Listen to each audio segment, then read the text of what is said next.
I am Gabriel Morency, SportsGrid and Television Radio Network, Sirius XM Channel 159. Countdown to the Super Bowl in Nolans is on. And Jaden Daniels and the Commanders, of course, want to be part of the party. Jaden Daniels played college football in Baton Rouge with the LSU Tigers. And we told you we took Jaden Daniels over 241.5 passing yards at the half. And he just connected with a big play with Zach Ertz over the middle of the field, and it was a 37-yard pickup. So a nice little chunk for Jaden. He's up to 134 right now. He just scrambled, too. I was going to say I like his rush yards, too. You know he's going to start going off here in the second half. Washington have been a good second-half team and coming back when they've been down this year.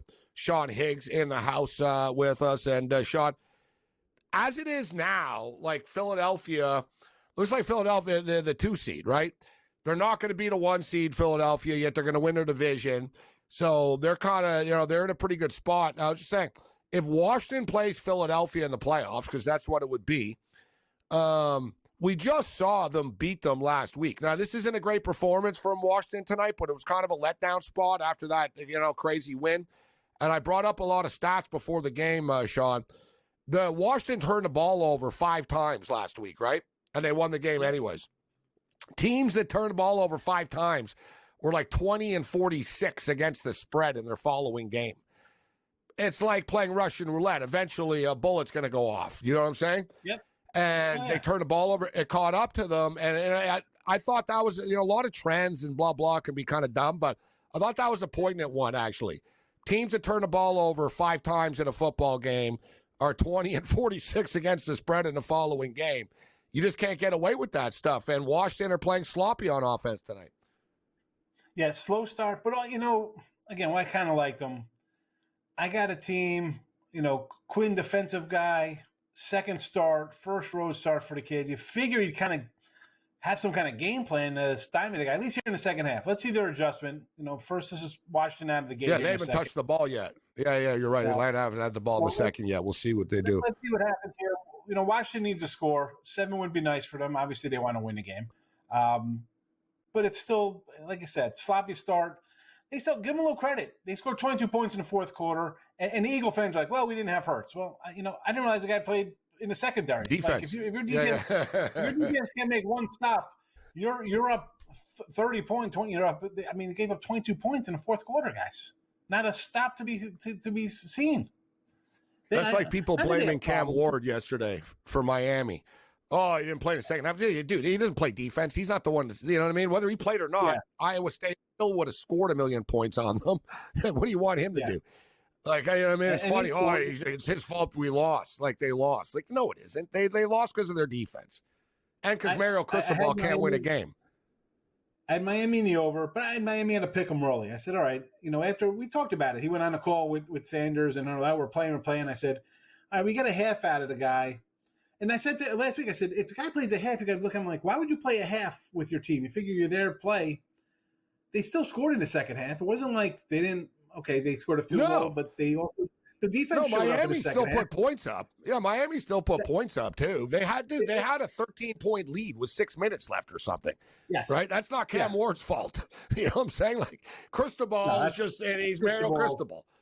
Cristobal is Cristobal. He's terrible. Jaden Daniels. He's terrible. Jaden Daniels scrambles for the first down. So they're about the 11-yard line right now. The Commanders are now plus 140 on the money line. The total is 47.5 right now. We got ourselves a football game. I think they're live.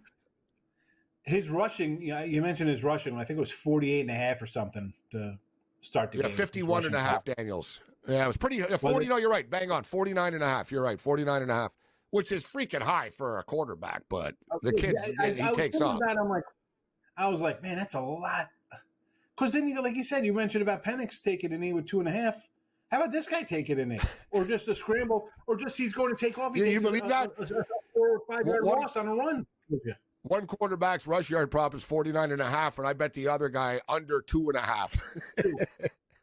under 2.5. We'll see. Here he is scrambling again. He's got to run out of bounds. So we got a third down coming up, third and goal just outside the 3rd and 10, whatever. Third down from the 11, excuse me. So, yeah, the playoff picture is sort of starting to come together right now. It definitely has it is in the AFC with the Buffalo Bills clinching the 2nd seed now. So the Bills don't have to play anybody next week. The Chiefs don't have to play anybody next week. Yet everyone's talking about the Bengals, Sean. And I got an interesting fact here about the playoff picture next week. The people, people love Joe Burrow and the Bengals are a fun team, and they're coming on hot down the stretch. You want to bet on that team? Well, they're a dangerous team to play in the playoffs, and there's the touchdown. Zach Ertz. Man, as Zach Ertz takes over on this drive. Zach Ertz with the touchdown. Touchdown, Commanders! Zach Ertz. Jaden Daniels to Zach Ertz. But how about this, guys? This is the AFC playoff scenarios for next week. Broncos win versus the Chiefs, point blank, and they're in. Denver control their own destiny. Denver beat the Kansas City Chiefs next week, and they're in the playoffs. How about this, guys? If the Broncos lose and the Miami Dolphins beat the New York Jets, the Dolphins make the playoffs. I'm just bringing that up. No, it's been so much focused on the Bengals, Sean. No one's brought up that the Dolphins control their own destiny more. The Broncos, for the Bengals to get in, the Bengals need the Broncos and Dolphins to lose, not just the Broncos. The Dolphins have a better shot at getting in than the Bengals do. Broncos lose to, what do you think? Do you think KC's backups can beat Denver starters? I mean, it's what, Carson Wentz? Who's quarterback on KC? Yes, it is Carson Wentz. And some of the starters will play. And let me say one last thing, Sean, sorry, and I'll throw it to you. And I'll throw it to you on this. If the Chiefs don't play anybody, it's going to be 25 days in between games for their starters. Romo was talking about this earlier in the day. I think the Chiefs are live, bro. You're getting me 9.5 points with a team that we've seen them play and not just hang it up, right? They're gonna show up. The backups are gonna come here and play. And as you just said, 25 days. Call me crazy. Have we seen a good Chiefs game all season? How can they just say, we'll just wing it? I know I'm going to get a half. God knows what Travis Kelce's going to do with Taylor Swift in 3 weeks. Guy's going to go to Argentina again or something. And how about, you mentioned Miami, right? Everybody plays at the same time. It's not like they're staggered. Miami's a 2-point favorite at the Jets. Dude, the Jets showing up. People don't learn with the Jets. Give me the Dolphins. New York and New Jersey. The only reason they're showing up is because they live around the stadium. That's it. We're nearby. Let's just go in. They're giving us money and we get a free lunch today. Sure. Are they really going to play this game? They don't care. Short of a blizzard next week. This is Miami. I know Tua doesn't play in the cold. I don't care. They sat him this week to say it's a definite game next week. I'll take Miami next week 2.5. Is it 2.5 because they don't think he's playing again? Yes. But the Jets are terrible against anybody. That's the thing. And this, it's going to be Rodgers' last game with the Jets. 140 money line right now. Grab it. That'd be just like Miami to make the playoffs, and Tua doesn't play in the playoffs, and that'd be the typical life as a Miami Dolphin fan, which I am not. Personally a Miami Dolphin fan. But yeah, looking ahead at the point spreads, of course, we got the Monday nighter tomorrow night, 3.5 and 50.5. Then next week, so Buffalo suddenly are only 2-point favorites, guys, against the New England Patriots. Like next week is whack, Sean. So the Bills are 2-point favorites in New England. Dude, Trubisky's going to play. Even the Bills' backups, though, could beat the Patriots. I would say New England has the 1 seed now in the draft, right? I mean, obviously you're not going to draft a quarterback. They just drafted May, but would you take Hunter number 1? I mean, I think Hunter's the best guy in the draft anyway. I mean, do you just take the best player available number 1, or do you try to trade it? No, I wouldn't. I would take a defensive player or an offensive lineman instead of Hunter.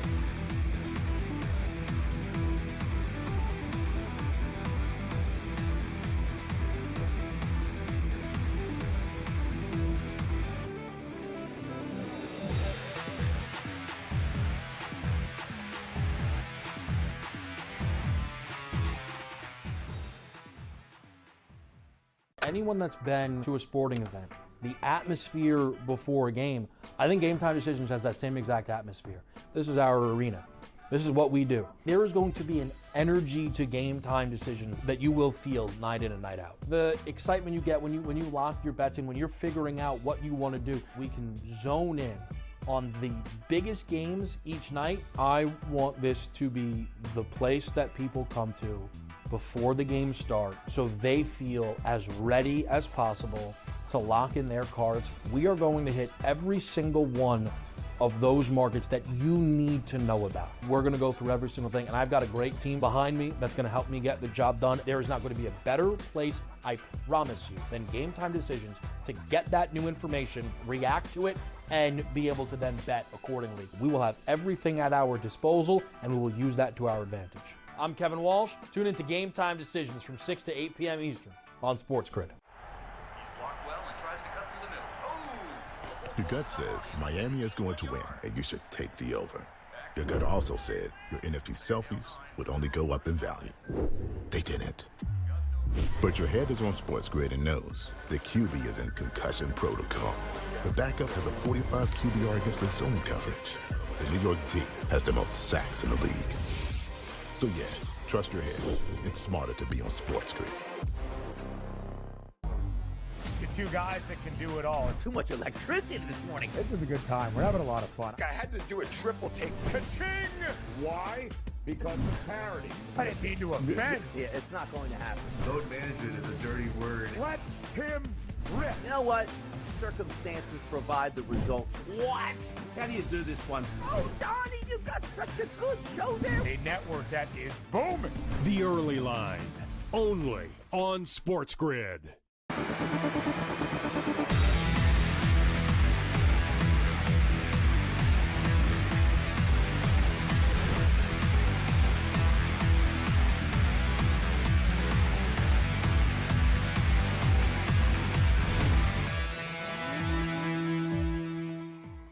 Here come the Washington Commanders. We told you they were plus 225. Now they're minus 130 suddenly. They're getting the panics. They scored the quick touchdown. So we got a 17-14 football game, and now suddenly they're minus 130, and the pressure is starting to build on Atlanta right now, and the Falcons are punting the football. So first drive, not a success for Atlanta here in the second half, and Washington ate up a bunch of time. It's suddenly a pick 'em right now. Atlanta are minus 115, Washington minus 105. The total is 47 and a half. Sean Higgs in the house with us. And, yeah, let's look at the point spreads, guys. It's a wild week coming up next weekend. No Saturday games, no Thursday game. We just got Detroit and San Francisco tomorrow. But Buffalo, 2-point favorites at New England. New England currently own the top pick in the draft. And a lot of teams, like if you look at like the Raiders or the Giants and stuff, some of the players on the team, they don't care about the pick, right? And number one, if you're an NFL player, you're like Sean Higgs. You don't believe in any college quarterback anyway. So they'll be like, you don't even know if this guy's going to be good anyways. I'm not tanking for anybody. And players are playing for their own jobs and their own game tape, even if they're not going to be on the team. So players aren't going to tank. But if you're the New England Patriots, it's a little bit different. You've got your franchise quarterback. There's nothing to prove to anybody. The only thing is, it's interesting because Mayo's probably going to get fired there. I mean, it's been such a circus, right, with him and the players and the media and stuff. So he probably wants to win. Remember Lovie Smith won on the way out to screw Houston over? Yes. He knew he was getting fired. They told him, yeah, we're going to let you go. And he went out and he won the game and he screwed their pick, right? Right? Like, if the coach knows I'm back and all the players know, they'll be like, yeah, I'll get that guy. And you know what I mean? But I don't know. So we won't speculate. I'm just saying the Bills are 2-point favorites at the Patriots. I hate the whole, like, the guys are tanking. Like, the players, you're on a bad team. If the you're players will never tank. Like, they're looking for a contract. That's all they need to see some other GM be like, wow, this guy is really showing some heart out there with him shrugging shoulders and his head down. It's the stupidest thing ever. You know, Sean, players are going to tank, so they'll get replaced. So what, I'm going to get better draft picks, so you draft a player that replaces me? Like I said, the players will never tank. Like the Raiders were celebrating like they won the Super Bowl when they won. Like, the Giant players were all happy today. Right? The Giants put up more points today than they did in 10 straight games. I mean, like, exactly. Yeah, they're playing loose. Let me go through this spreadsheet. Your Bears are getting 9.5 against the Green Bay Packers. Packers only beat bad teams. That's one thing. I'm eliminating the Packers from playoff contenders. Yeah. The Bengals, big game for the Bengals. 2.5-point road favorites at Pittsburgh. The Cleveland Browns. He's got to win. Give me Pittsburgh. The Browns Can't bet on are that 17.5 points. 17.5 point underdogs against the Baltimore Ravens. The Titans are 4.5 point favorites against the Houston Texans. The Colts are 5-point favorites against the Jags. The Chiefs getting 9.5 in Denver. I don't even care if they play their third-string players. I'm with you, Sean. I'll take the Chiefs plus the points. Yep. The Chargers are 5.5-point road favorites in Vegas. Dolphins 2.5, and the Dolphins are playing for something. There goes Jaden Daniels running for more yards. Chargers are 5.5-point favorites. Dolphins 2.5-point favorites at MetLife against the Jets. The game of the year, the Detroit Lions and the Minnesota Vikings going head-to-head for the 1 seed. Yeah. As big as it gets. The Lions are 3-point favorites as of right now, even before they even play a game. Vikings continue to get no love for a 14-2 football team. I'll take Minnesota there. You're going to give me 3 points? Take that 3 now, because that'll be a 2.5. That'll come down, because I think Detroit rolls tomorrow night. I don't think San Fran shows up. I think they're from the Super Bowl to last place. They've all but checked out, I think, after last week. I think the Lions roll, and if this line, I doubt we'll see anything more than 3.5. I think any sharp or wise guys are going to get that 3. I don't think it'll go 3.5. Rams are 2.5-point home favorites against the Seahawks. The Rams didn't officially win this division yet. Like, even if they beat the Seahawks, now it's minuscule. But with this stupid strength of schedule stuff they're doing now in the NFL, it makes it like everything could change. So I saw basically the Seattle would need a miracle. Like, Seattle would need like 7 teams to win for them to like make their this like computer ranking better. So whatever, they're kind of screwed, but nevertheless, they'll practice hard through the week, etc. They're getting 2.5 against the Rams. San Francisco are 1-point favorites at the Cards, and I'm with you, Sean. I think the Niners are ready to quit, and I think they get beat up tomorrow and then roll over. The Cardinals will play hard and end their season with a win against a Niner team that won't care. Yep, I agree. I mean, you're home. Send the fans home happy. You had a bad season. Get the win. You're coming off. You're going to be coming off a tough game on Monday night, short week, and then you got a rival who. Again, I don't think they had the heart to say, all right, they beat us this year, let's pay them back. Who cares? Your season's done. You had a lead at halftime in the Super Bowl. You had a lead with 2 minutes ago in the Super Bowl. You had a lead in overtime in the Super Bowl, and you lost it all. And now you're in last place. Get the hell out of here. Put a fork in them. They're done. Lions in Arizona, parlay of your life. Yeah. I'll go like Bears. I'll go like Bears take on that, like 5-6-1 Bear team. I just feel like the Niners are just done in the next 2 weeks. No, thank you. So Jaden Daniels keeps running for yards right now, which I'm not a massive fan of. I want pass yards, but Jaden keeps going off. And let me see what Jaden's rush yards up to right now. Like, he's really, like, every second play he's just taking off. He's up to 68 rush yards. Jaden Daniels, 6 carries, 68 yards right now, 17-14, and Washington are on the move. I think they're safe with a kneel. I think it might be safe. I don't think he's taking. He'll do one of those. Let me run the clock. There's 7 seconds. Let me run minus 32 yards. Remember that? Who had that one? Remember somebody ran backwards on their thing and people lost their minds? Was that Mahomes? One time he ran back like a 6-yard. Yeah, it was Mahomes actually. Yeah, it was. He's known when he takes a knee for going way back. I tell you what though, Jaden Daniels. Like I said, Jaden Daniels runs around a lot and stuff, but. He just got lit up again. Like, Buddy on the Falcons landed right on top of him and, like, bam. And he's not the thickest dude. Like I said, like, he's got to be careful with that. Like, some guys know how to evade tackle. He does not. Like, when he gets hit, this kid.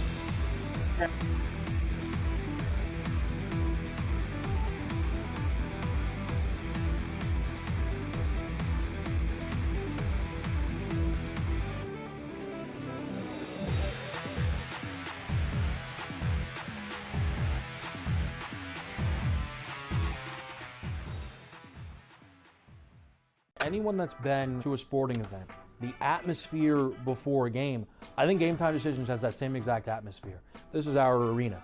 This is what we do. There is going to be an energy to Game Time Decisions that you will feel night in and night out. The excitement you get when you lock your bets in, when you're figuring out what you want to do, we can zone in on the biggest games each night. I want this to be the place that people come to before the games start so they feel as ready as possible to lock in their cards. We are going to hit every single one of those markets that you need to know about. We're going to go through every single thing, and I've got a great team behind me that's going to help me get the job done. There is not going to be a better place, I promise you, than Game Time Decisions to get that new information, react to it, and be able to then bet accordingly. We will have everything at our disposal, and we will use that to our advantage. I'm Kevin Walsh. Tune into Game Time Decisions from 6 to 8 p.m. Eastern on SportsGrid. Your gut says Miami is going to win, and you should take the over. Your gut also said your NFT selfies would only go up in value. They didn't. But your head is on SportsGrid and knows the QB is in concussion protocol. The backup has a 45 QBR against the zone coverage. The New York D has the most sacks in the league. So yeah, trust your head. It's smarter to be on SportsGrid. The two guys that can do it all. Too much electricity this morning. This is a good time. We're having a lot of fun. I had to do a triple take. Ka-ching! Why? Because of parity. I didn't mean to offend. Yeah, it's not going to happen. Load management is a dirty word. Let him rip. You know what? Circumstances provide the results. What? How do you do this one? Oh, Donnie, you've got such a good show there. A network that is booming. The Early Line, only on SportsGrid.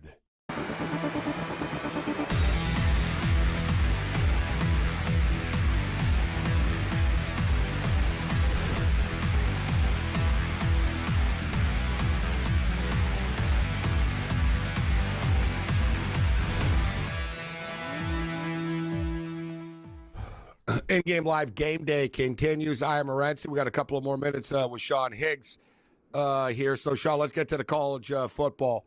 You got a college football playoff starting in less than 48 hours' time on Tuesday night, New Year's Eve, Boise State and Penn State. And then, of course, we've got the triple header on New Year's Day. Old school, big-time football games all day long. And real cool stuff that Georgia and Notre Dame are playing. And, of course, they played when Herschel Walker beat them. So we got a big-time football game in the same one in the Sugar Bowl to wrap things up the way that it used to be. Remember in the old days, guys, it used to be all four. You'd have the Fiesta Bowl, and then the Rose Bowl would step up, and then by itself. And then at nighttime, the Sugar Bowl and the Orange Bowl would be on at the same time. Right, that's the way that it used to be. Now we're pretty much, it's pretty cool. We're getting football all day on New Year's Day, and they're all the playoff games. But what are you laying it down on? What are your best bets, Sean? I haven't bet Boise State. I like Boise. You gave me a team that's going to run the ball. Penn State kind of play that ugly football, so I'll take the points in that one. I like Arizona State, believe it or not. I'm not sold on Texas. Something about them. I don't know. I think it'll be close. Texas will win, but give me the points. I bet the over in the Ohio State game. I think that's going to be a shootout just like their first matchup. And I did bet Georgia on the money line. I got a minus 123 early. So now they're a little bit of a fave. But I got a Notre Dame future. So I was like, you know what? I could come in. I could get a little money line here, save myself. I do think Notre Dame could win it. I think they're the best of what's left. I don't know where we're getting out of this quarterback. I know it's Georgia. It's like, okay, it's Georgia. Any team. When these teams lose their quarterback, you have somebody ready, a NFL caliber kind of guy who's going to get drafted, whether it be the 4th or 5th, 6th round, coming in to take over. He's got time to prep himself. Give me Georgia. I don't think a lot of love's on Georgia. The lines move there, but everything I see is Notre Dame. Oh, Notre Dame's here. It's the defense. I like Georgia. I like Georgia as well. And how about this bet? First down Commanders. They're moving the ball. Now it was on the ground. Well, there's Zacchaeus, actually. But was that a catch, or was it like one of those handoff pitch jobs? I got to see the replay here. Yeah, of course. Of course it was, because I need him to catch the ball. So, yeah, it was a run, technically. But he just popped it. Yeah, he just popped it for like 8-10 yards. But how about this, Sean? I got a prop here. Lowest scoring game of the quarterfinals. Georgia, Notre Dame, Penn State, Boise State, Texas, Arizona State, Ohio State, and the Ducks. Notre Dame and Georgia is plus 125. I like this bet. I'm getting money at plus 125 to be the lowest scoring game. Penn State and Boise, they're going to go over. There's going to be enough points. There'll be touchdowns in that football game. I disagree with you with Texas. I think Texas are going to hang like 35-40 on Arizona State, and I think Arizona State will score too, but not enough to cover in my opinion. But I think there'll be points in that game. I totally agree. Yeah. Ohio State and the Ducks is going to be a track meet. We're getting plus 125. Notre Dame, Georgia, lowest scoring quarterfinal game. I got to love this play. It's the lowest total on the board, too, out of the 4 games. It's 45.5, even a 45 in some spots. I mean, what are you doing? You're getting plus money on the game that has the lowest total. By 5 points, the next lowest total, 51.5, 52 for Texas. We could bet highest scoring game as well. Highest scoring game. Ohio State, the Rose Bowl, plus 160. Penn State, Boise, plus 275. Texas, ASU, plus 275. Notre Dame, Georgia, 5-1. I'd say Texas, Arizona State. I think that one's going to be a shootout. I like the points for Arizona State. Obviously, I think they're going to score to keep up there. So I would say that would be my high-scoring game out of all of them. I know Oregon's going to get the love, right? Do you think that's going to be like 34-30 like the other games? I don't know. I think Texas is going to be the wild one. I think that's going to be our fun game to start it. That's the high noon game, right? That's started. Yeah, you're right. It's early in the day, which for scoring sometimes can hurt. But I agree with you. I think Scadaboo is going to get his, and I think Arizona State will come up with some big plays on offense. But I don't think they'll be able to stop Texas, right? And we saw Texas's offense started to click against Clemson. There was a lot of talk about their offense. Sarkisian's been in these big games before. Ewers has been in big games before. I think they're going to handle the pressure well. But I don't disagree with you, bro. Even though the Rose Bowl could be a shootout, I wouldn't be surprised if Texas won like 50-38 or something stupid like that, right? If it got really high scoring. Yeah, exactly. I was thinking like 48-38, something crazy like that. For sure. Arizona State's not Georgia defense. Yes. Always good, Sean. Enjoy the games. Happy New Year.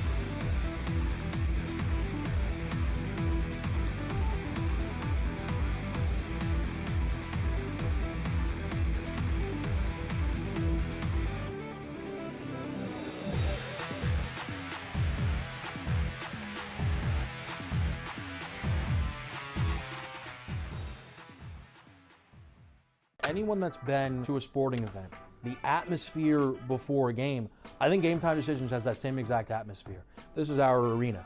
This is what we do. There is going to be an energy to Game Time Decisions that you will feel night in and night out. The excitement you get when you lock your bets in, when you're figuring out what you want to do, we can zone in on the biggest games each night. I want this to be the place that people come to before the games start so they feel as ready as possible to lock in their cards. We are going to hit every single one of those markets that you need to know about. We're going to go through every single thing, and I've got a great team behind me that's going to help me get the job done. There is not going to be a better place, I promise you, than Game Time Decisions to get that new information, react to it, and be able to then bet accordingly. We will have everything at our disposal, and we will use that to our advantage.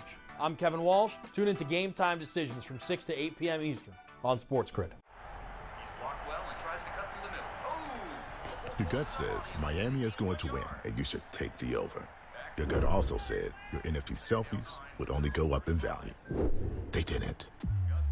But your head is on SportsGrid and knows the QB is in concussion protocol. The backup has a 45 QBR against the zone coverage. The New York D has the most sacks in the league. So yeah, trust your head. It's smarter to be on SportsGrid. The two guys that can do it all. Too much electricity this morning. This is a good time. We're having a lot of fun. I had to do a triple take. Ka-ching! Why? Because of parity. I didn't mean to offend. Yeah, it's not going to happen. Load management is a dirty word. Let him rip. You know what? Circumstances provide the results. What? How do you do this one? Oh, Donnie, you got such a good show there. A network that is booming.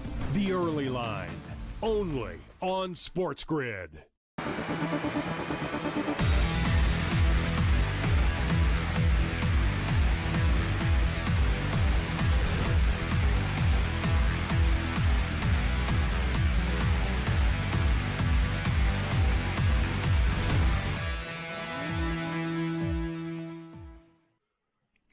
In-game live continues. I am Gabriel Morency, SiriusXM Channel 159, SportsGrid Radio and Television Network. Washington look like they're about to score, unless Atlanta, there it is, touchdown. Touchdown, Washington Commanders. And once again, it's a strange fantasy touchdown and prop touchdown. Chris Rodriguez, people are like, yeah, I don't have him in the fantasy football championships. It's, that's what happens late in the season, man. You get these random touchdown scores. We brought it up off the top of the program, actually, when given the props. It's not as simple as it was, like, all the time during the season, right? Look at Jefferson, Chase. I go down the record. Like, there's all these guys. Bijan Robinson, basically, one of the few, fantasy locks that have sort of stepped up. Daniel's starting to run around now. He didn't have the greatest first half. He's starting to rack up some stats. So there's the touchdown. And Washington have come back. Remember, we told you guys plus 225 on the money line, and here they are right now. They've stormed all the way back, and the pressure, this is so Atlanta to collapse like this. We've seen this script with the Falcons. They're currently getting 4.5, down 4. In-game totals 48.5, and now the pressure's on Penix for real. We'll see if the Falcons can come up with anything. They have minus 1 yard in the second half, and they've ran 3 plays. Like the Commanders just owned that quarter, absolutely owned the third quarter and the second half. They've scored 14 points, so 21-17. Let's bring in George Kurtzen. George, I'm in my typical spot that I'm always in. I need more points. I got the overs. I got the Falcons teased on a 10-point teaser to the over, so I got the Falcons plus 13.5, and actually, what's the over on that then? Well, I think that's one pretty good. Is it 36.5 here? I think it is 36. And we're at 38. Yeah, we already hit it. Good. So, yeah, over 36, Falcons plus 13.5, and over 39 in the Packers and Vikings game. So that teaser, I just need the Falcons here. But I got a 45, and I got a 48.5 here live, and I'm on the Falcons plus the points, George. Captain Chalk, I'm assuming that you've got the Commanders and some teasers or some money line parlays. Yeah, I'm, as a Cowboy fan, it hurts, by the way, but I'm on the Commanders all over the place here, so that was not a good first half for me. I expected what happened in the third quarter to be more of what was going to happen throughout the game. I thought the Commanders would dominate this game, really. I didn't think Penix would play all that well here. I thought the Commanders would stop Bijan, or at least sort of like they did last week against Barkley. Once Hurts went out, they stacked the line, stopped Saquon Barkley, and and the offense stopped. Bijan's done a good bit of damage tonight. So if Penix could hit the deep ball, I'd be in a lot of trouble. We both already have our over. I'm on the over in this game as well. But Penix has had trouble. He's missed several deep play opportunities here. And I got to tell you, the best thing about that Rodriguez touchdown is that this is the first week, probably in the last 3, that I did not bet a Brian Robinson anytime touchdown. I've given up on that guy. He just doesn't score touchdowns anymore. He did in the first half, but not lately. So good for Rodriguez. I'm glad it's not Robinson, because I'd have been annoyed if it was. And Zacchaeus scored the first touchdown of the game, which was a random first touchdown score. He's had a great game, 7 catches. I've got a prop over 8.5 for him in game, actually, at plus money. Zach Ertz has got a touchdown. It's been a strange, like I said, other than Bijan Robinson, it's kind of been a strange touchdown game tonight as well. Zacchaeus and Chris Rodriguez, that's all you need to know. Right, Ertz dropped that. The one that went to Zacchaeus on the first touchdown, that should have been an Ertz touchdown. He dropped that, the play or two before that. So it has been a weird game that way, right? I am on a Daniels anytime touchdown, so I would have liked to have seen him run that one in. But I said, I just need the Commanders to win the game. Win the game, I'll have a nice day, a nice night here, so I'm not going to complain. I'm not going to be greedy here.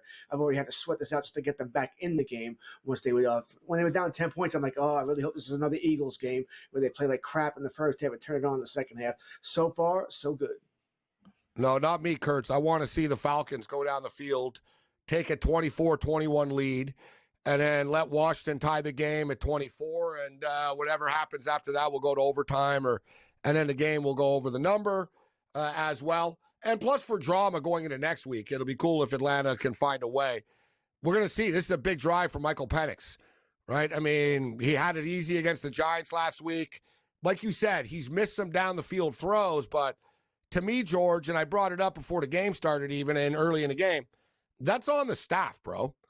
Right? You've got a rookie, you got a 24-year-old kid, and I think he's a little bit different than your average rookie, but you've got a 24-year-old playing in his second career game in the NFL, and you've got him throwing the ball down the field. Like, why? Right? You see, he's super accurate with the quick hit type stuff and the out patterns. The deep down the field stuff, even at Washington, it was just sort of a lot of Ndunze would go up there and get it. That's not his specialty. He's more of that quick, dart, get it out quickly, accurate, 8, 12, 15-yard type pass. Yet Atlanta keep on insisting on going deep, but I talked about it all day on Twitter. I talked about it on the show tonight, George. They're not the only ones, man. Like the play calling of the Packers, bro. Like Matt LaFleur's this big offensive genius. It's like, dude, like you guys put yourself in these little third and you run the ball on first and second down. You pick up like 6, 7 yards. You get in 3rd and 3, and then you throw a bomb. Rinse and repeat over and over again. Some of these play calls, George, in the NFL, man, like just terrible. Like they bring it upon themselves. When it's 3rd and short, 3rd and 2, 3, 1, whatever it might be, I don't mind going deep, but that means you're going for it on 4th down. That's what that signifies to me. If you're throwing a deep ball on 3rd down, you're hoping to catch the defense off guard here where they're playing in here. Your safeties are creeping in and go over the top. I understand the strategy here. But what ticks me off, Gabe, is when they do that and then they punt. Because I said, if you're willing to do that, then you're saying we're going for it on 4th down no matter what, whether we get it or not here. So that's what bothers me here. But you're right, the Packers did that several times. They made very little sense here.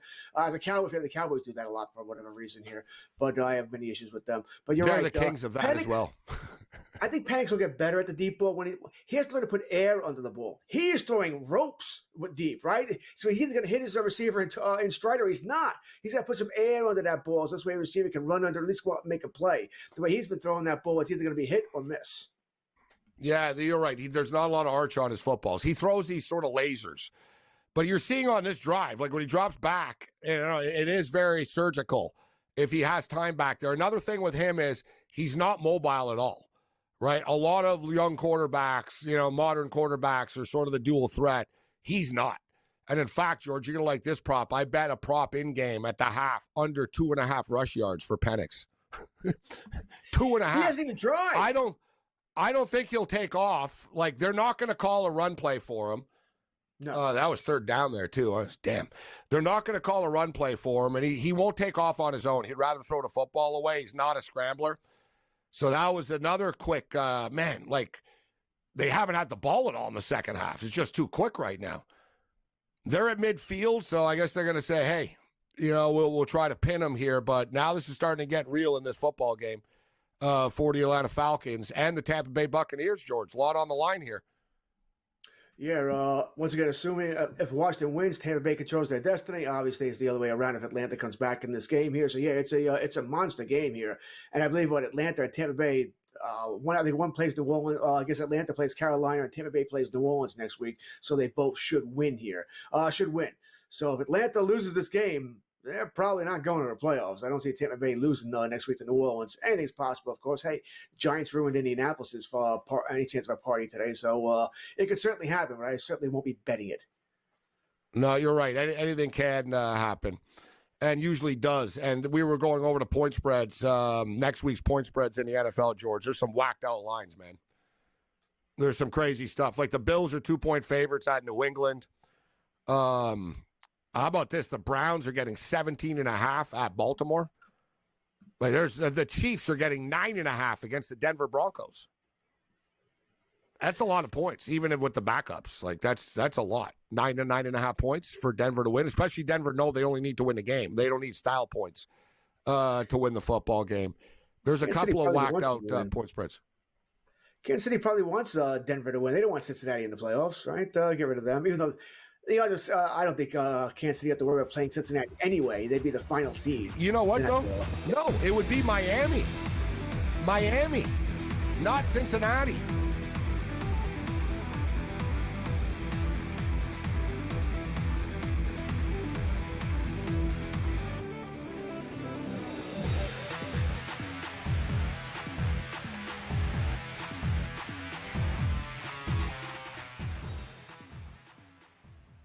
Anyone that's been to a sporting event, the atmosphere before a game, I think Game Time Decisions has that same exact atmosphere. This is our arena.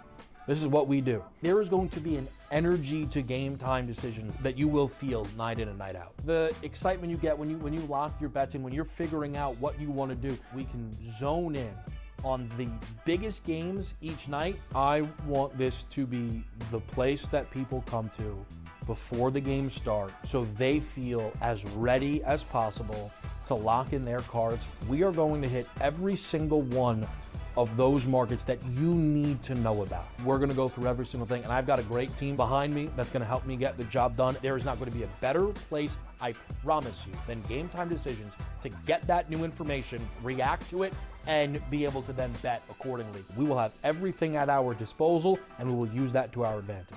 I'm Kevin Walsh. Tune into Game Time Decisions from 6 to 8 p.m. Eastern on SportsGrid. Your gut says Miami is going to win, and you should take the over. Your gut also said your NFT selfies would only go up in value. They didn't. But your head is on SportsGrid and knows the QB is in concussion protocol. The backup has a 45 QBR against the zone coverage. The New York D has the most sacks in the league. So yeah, trust your head. It's smarter to be on SportsGrid. The two guys that can do it all. Too much electricity this morning. This is a good time. We're having a lot of fun. I had to do a triple take. Ka-ching! Why? Because of parity. I didn't mean to offend. Yeah, it's not going to happen. Load management is a dirty word. Let him rip. You know what? Circumstances provide the results. What? How do you do this once? Oh, Donnie, you've got such a good show there. A network that is booming. The Early Line, only on SportsGrid.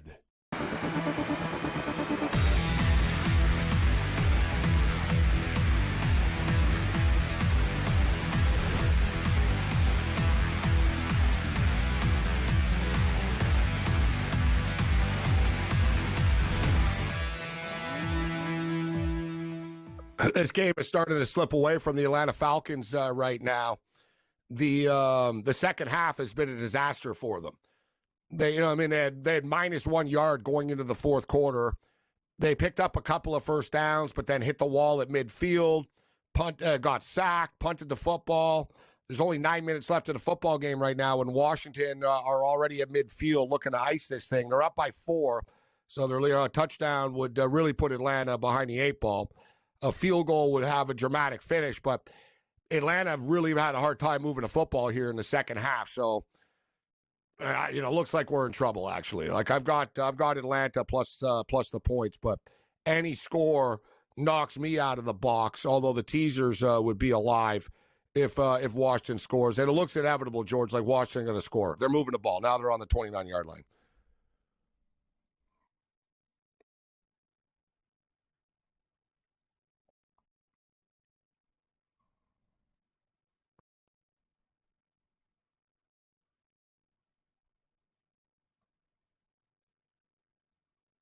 It's like they said, let Daniels do what he has to do to get to win this game. And Daniels is taking control of the game, right? He's running bootlegs. He's throwing the ball well. They're letting him play, use his athleticism, and Atlanta has no answer for it. They just don't have an answer for it. If you don't, as long as Daniels isn't sitting back there in 7-step drops, Atlanta can't get to him. They just can't hit him right here. And right now, they can't stop anybody. No, and right now it's the classic example of a defense being on the field too much in the second half here. There's going to be ramifications. There's going to be ramifications when your offense has run like 6 plays or 7 plays or whatever it's been in this entire half, George. Right? And your defense gets worn out. You're right. They were doing a great job. But we've seen this from Washington. They've been good down the stretch in these football games, right? The Hail Mary win against the Chicago Bears, the Eagles game. They turned the ball over 5 times. They still find a way to come back. And win the football game. So, yeah, Atlanta are really putting themselves in a tough spot here. They're going to have to find a way to hold them to a field goal, Kurtz. Yeah, maybe they can once the field shrinks down here. But the problem, even if they hold to a field goal, can Penix drive his team down the field for a touchdown? I just don't know if I see it. And here. They're going to need a touchdown. It's not going to be easy. What are we at? I didn't see how much time's left in the game, but they're probably going to get the ball one more time. Yes, under 7 minutes here. So they got to stop them. And that may not be an option now anyway. Yeah, that doesn't seem to matter. It looks like they're about to punch it in, guys. 1st and goal from the 3-yard line coming up right now. This is slipping away quickly from the Atlanta Falcons. I got to hope they hit some props on the way out here. McLaurin really has not been a big part of this game at all, George. That's been a little frustrating. I bet over 4.5 receptions for him. And Bijan Robinson had a quick 2. It's 2.5, and he had a quick 2, and he's been stuck at 2. I don't know why they just don't dump it off to him a little quick, and especially they're having a hard time protecting Penix right now. Just dump it off and let him pick it up. I got Drake London over 4.5. He's at 4 right now. You figure he picks one up on the drive when I get the football back. I also, Jordan, this is another frustrating one. I took Michael Penix over 202.5 passing yards. He had 202 against the Giants in a game that he didn't have to pass the ball in. So I figured, all right, he's going to have to throw the football tonight. They're probably going to be down at some point late here. I'm going to be a day late, dollar short. It's going to be tough to pick up 80 yards on one drive here. Like you said, man, it's unbelievable. They've only had the ball twice in the second half. Yeah, not the game script I saw happening either. Like I said, Washington's been able to run the ball right down their throat. Here it is, we're running it, and you can't stop it. It's really that simple here. I'm on McLaurin as well, by the way. So, and I just don't see him getting.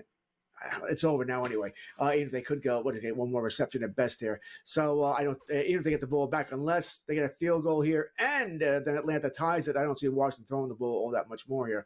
So is what it is here. Like I said, for me, it's the Commanders. I just need the Commanders to win. Would like to get the over, but I would need overtime to get that, and I don't think I want to sweat out my Commanders' victory to go for that. For the Falcons. Just a disappointing second half.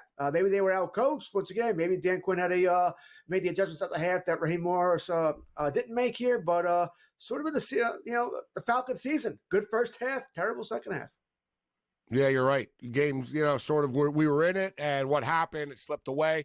Yet, of course, we all know what happened in the infamous Super Bowl. It's kind of been their It's been their organization's. It's been their organization's history. Actually, these late failures. Can they please sneak it in? So help me God, I'm on Daniels anytime touchdown, not Brian Robinson. If they give it to Robinson here, who I bet like every week, and he's screwed me over, and I don't get the Daniels touchdown, I am going to be a little angry. They just tried. Well, they tried with Daniels, and he got stopped. They gave you a shot. They gave me a shot. All right, but just don't give it to Robinson. Give it to McNichols. Anybody.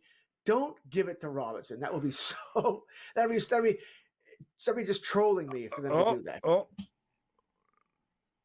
Is that a timeout or a penalty? Is that a timeout? I think they got the timeout off, eh? They got the timeout off. So because that would have really changed everything and would have moving it back. Hey, then we could have got McLaurin. I really would have preferred overtime, like 24-24. I don't know. Maybe if they score the touchdown, maybe the Falcons can get something garbage done here on the way out. Maybe the Commanders' defense will soften up a little bit. Maybe we can hit a couple of props. I wouldn't mind a McLaurin touchdown pass here, George, personally, to be honest. But I would take that too. They're not throwing the ball here. No, I know. It's gonna be. I actually have Robinson anytime touchdown. I gave up on that. I had it last week. I had it the week before. I might have had it the week before that too. And he here he is. Twice last week. You weren't even using him, so I didn't take him tonight. Or else I normally would have, but I didn't take him tonight because he's just been wasting money for me, taking money out of my mouth there. And I know he's going to score now because that's just the way life is. There it is, handoff Robinson, and he didn't get in. Good. Wow. Good. Actually, he lost yardage. Hey, there's a chance now he could get McLaurin. They could do a play fake. How greedy is that? They could do that. If you're the Falcons, though, it's almost like, man, you're just killing time here. Like, because they're probably going to end up going for it. But the defense is holding strong. If they, if they get it in the fourth down here, Kurtz, they're going to give Quinn something to think about. I'll tell you that. You got to kick the field goal. Oh, they're throwing it. There's a flag. There's a touchdown, but there's a flag.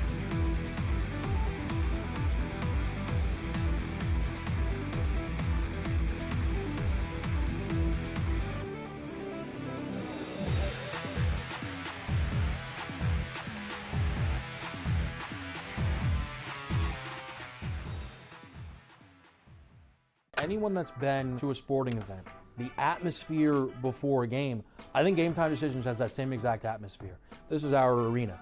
This is what we do. There is going to be an energy to Game Time Decisions that you will feel night in and night out. The excitement you get when you lock your bets in, when you're figuring out what you want to do, we can zone in on the biggest games each night. I want this to be the place that people come to before the games start so they feel as ready as possible to lock in their cards. We are going to hit every single one of those markets that you need to know about. We're going to go through every single thing, and I've got a great team behind me that's going to help me get the job done. There is not going to be a better place, I promise you, than Game Time Decisions to get that new information, react to it, and be able to then bet accordingly. We will have everything at our disposal, and we will use that to our advantage.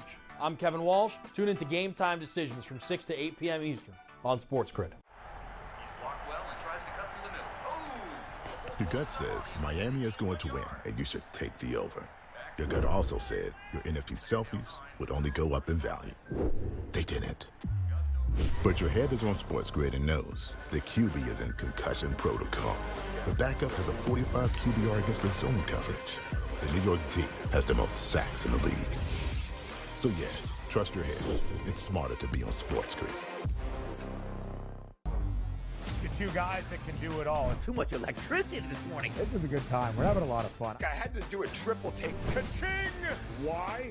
Because of parity. I didn't mean to offend. Yeah, it's not going to happen. Load management is a dirty word. Let him rip. You know what? Circumstances provide the results. What? How do you do this one? Oh, Donnie, you've got such a good show there. A network that is booming. The Early Line, only on SportsGrid.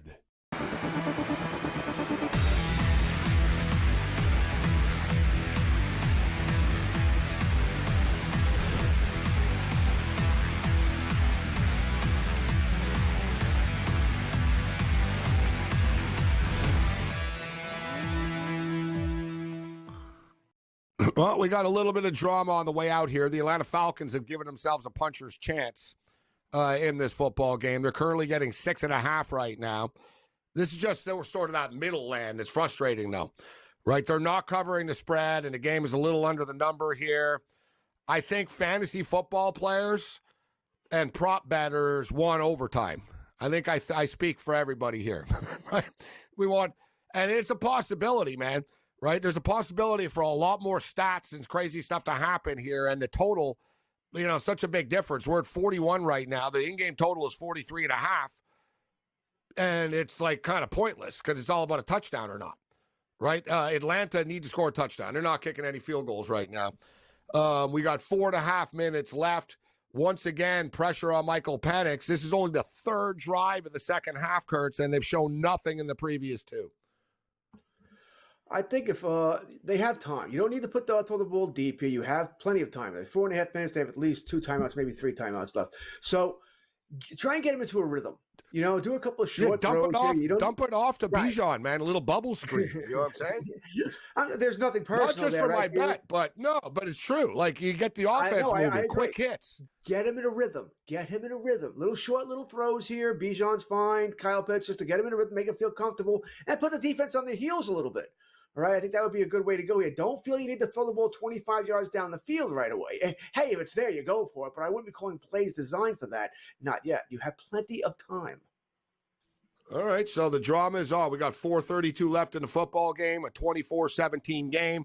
Let's get a holiday miracle home here. A Hanukkah miracle, right? Christmas is done, now it's Hanukkah. A Hanukkah miracle. Let's get a Hanukkah miracle. Not a bad return. I don't see a flag yet. It's not a bad, whatever, out to the 32-yard line, not too bad. So this now is Michael Penix time. They've only had the football for 5 minutes. They've ran 9 plays and picked up 14 yards in the second half, guys. That's a problem, right? They're gonna have. This is why they're losing a football game suddenly, guys. You guys had a 10-point lead, man, and suddenly here you are. You're down by 7. So you got 4.5 left, 4:25 left now as the drive starts. They had to waste a timeout on defense too earlier, so they only have 2 timeouts left. That wasn't the brightest thing that they did, but we are talking about the Falcons here. I'd give this like a 70-30. I'd give them a 25% chance of scoring maybe. Bijan just made something out of nothing. He's lucky he didn't get tackled for a loss. Bijan just made something out of nothing there. I don't mind that, Kurtz, because honestly, time's not a factor if you're Atlanta, right? Ideally, you're like, whatever, dude. We got 4 minutes just, to score, right? And it's our ball for the next 4 minutes. So I don't mind running the ball there to get that drive going with Bijan. I agree. Like I said, you have 2 timeouts plus a 2-minute warning. You got 4 minutes and 18 seconds. You have plenty of time. So you're not worried about that. You can throw the ball over the middle of the field. You can throw the ball to the sides, whatever you want to do. And you can run the ball more, by the way. You don't have to go back, pass. So I do like the first play of the first down run because it does keep the defense guessing. Are they going to run it again? Are they going to throw the ball here? So I like the first play here. But I still think they need to get Penix into a groove here. Yeah, and that play was kind of a hard play that they just tried to run there. Should have been another just little quick hit. You picked up 5 on first down.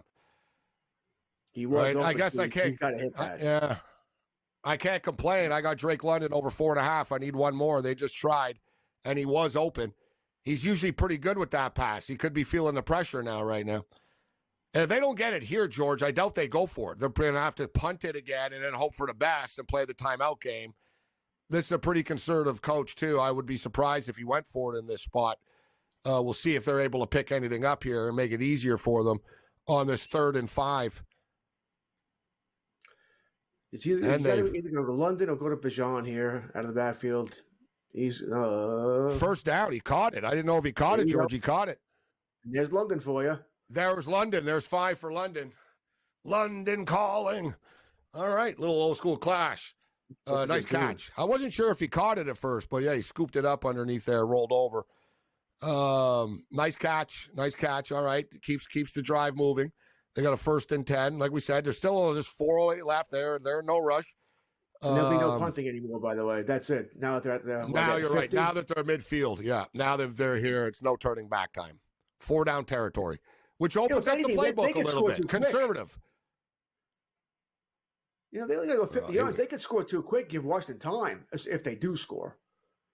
We're going to have a holding penalty, though, coming back here. It's meaningless. Holding call coming back. No, I mean, there's a little bit of wind, too. You can see the wind's blowing around the refs here. That doesn't make anything life easier, man. You put yourself in a long situation now.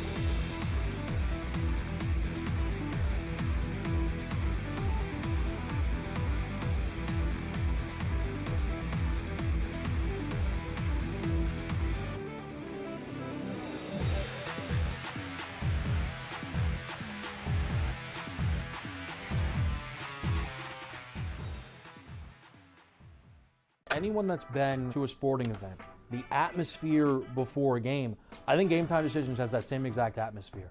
This is our arena. This is what we do. There is going to be an energy to Game Time Decisions that you will feel night in and night out. The excitement you get when you lock your bets in, when you're figuring out what you want to do, we can zone in on the biggest games each night. I want this to be the place that people come to before the game starts so they feel as ready as possible to lock in their cards. We are going to hit every single one of those markets that you need to know about. We're going to go through every single thing, and I've got a great team behind me that's going to help me get the job done. There is not going to be a better place, I promise you, than Game Time Decisions to get that new information, react to it, and be able to then bet accordingly. We will have everything at our disposal, and we will use that to our advantage. I'm Kevin Walsh. Tune into Game Time Decisions from 6 to 8 p.m. Eastern on SportsGrid. Your gut says Miami is going to win, and you should take the over. Your gut also said your NFT selfies would only go up in value. They didn't. But your head is on SportsGrid and knows the QB is in concussion protocol. The backup has a 45 QBR against the zone coverage. The New York D has the most sacks in the league. So yeah, trust your head. It's smarter to be on SportsGrid. Two guys that can do it all. Too much electricity this morning. This is a good time. We're having a lot of fun. I had to do a triple take. Ka-ching! Why? Because of parity. I didn't mean to offend. Yeah, it's not going to happen. Load management is a dirty word. Let him rip. You know what? Circumstances provide the results. What? How do you do this once? Oh, Donnie, you've got such a good show there. A network that is booming. The Early Line, only on SportsGrid.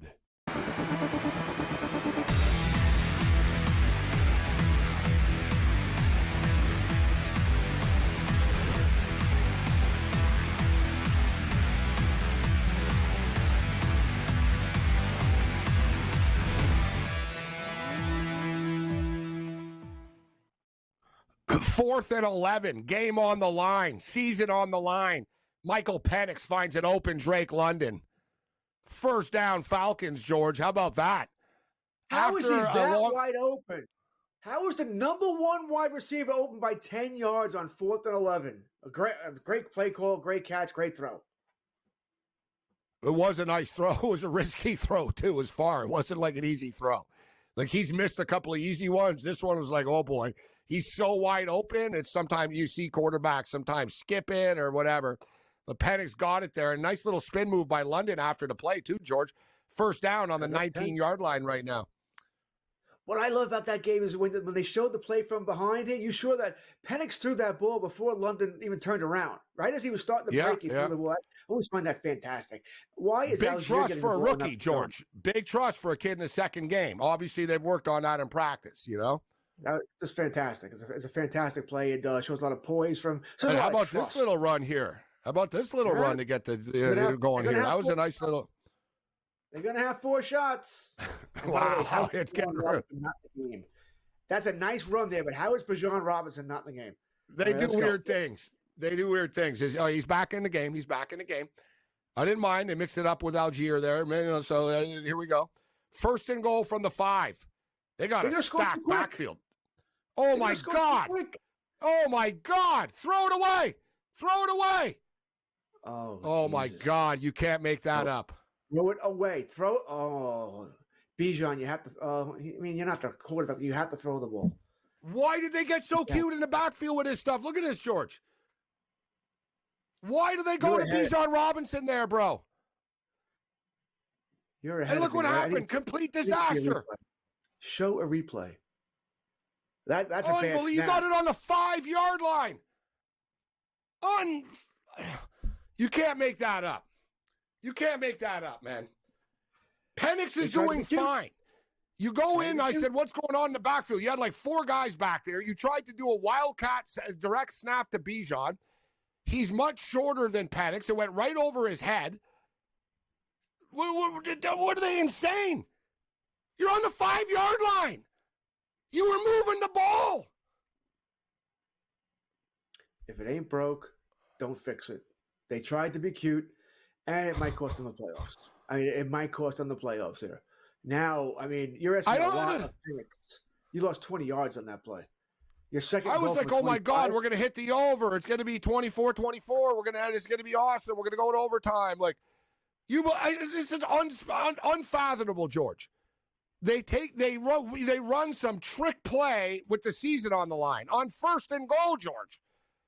And then if you're Bijan there, you pick up the ball. You got to throw it away. You got to pick it up and just throw it, and it would have been okay. Like that. He's a running back. Does he know that to do that? That would be. I'm wondering this, Gabe. You've been talking about fantasy all day. Does that count as a running play for Bijan Robinson? Because if it does, there are a lot of teams that just lost because they just lost 2 points. No, it didn't. He's still at 90. All right, so it didn't count as a running play. But what a tease, man! Like seriously, I was like, I can't believe this is going to be a lot of fun. I'm going to tie this up. I'm going to hit all these bets. Unbelievable, man! Unfreaking believable. Still happen. He can still get a touch. That could be, right now. In my mind, you're hoping for a penalty on Washington, right? The holding penalty, legal contact, Chuck, whatever it might be. That's what you're looking for here. Because I don't know if you're going to be. You got 3 downs. Second and goal on the 26. Yeah, I'm not loving it. I'm not. But, you're going to have 3 shots. You don't need to go into the end zone right away. You still have plenty of time. You get 10-yard chunks, right? You get 10, 10, 10. It's a touchdown. So that's what I'm looking to do here. You're still putting pressure on the defense here. But Morris is going to have a lot of explaining to do about this call later. They're showing a better replay of it now. You made a good point though. That's Penix. That's probably more right here. You hear what I'm saying, George? The center's been snapping it to a guy that's, you know what I mean? But Bijan and Penix is but here. Why not just snap the ball to Penix and pitch it to Bijan Robinson?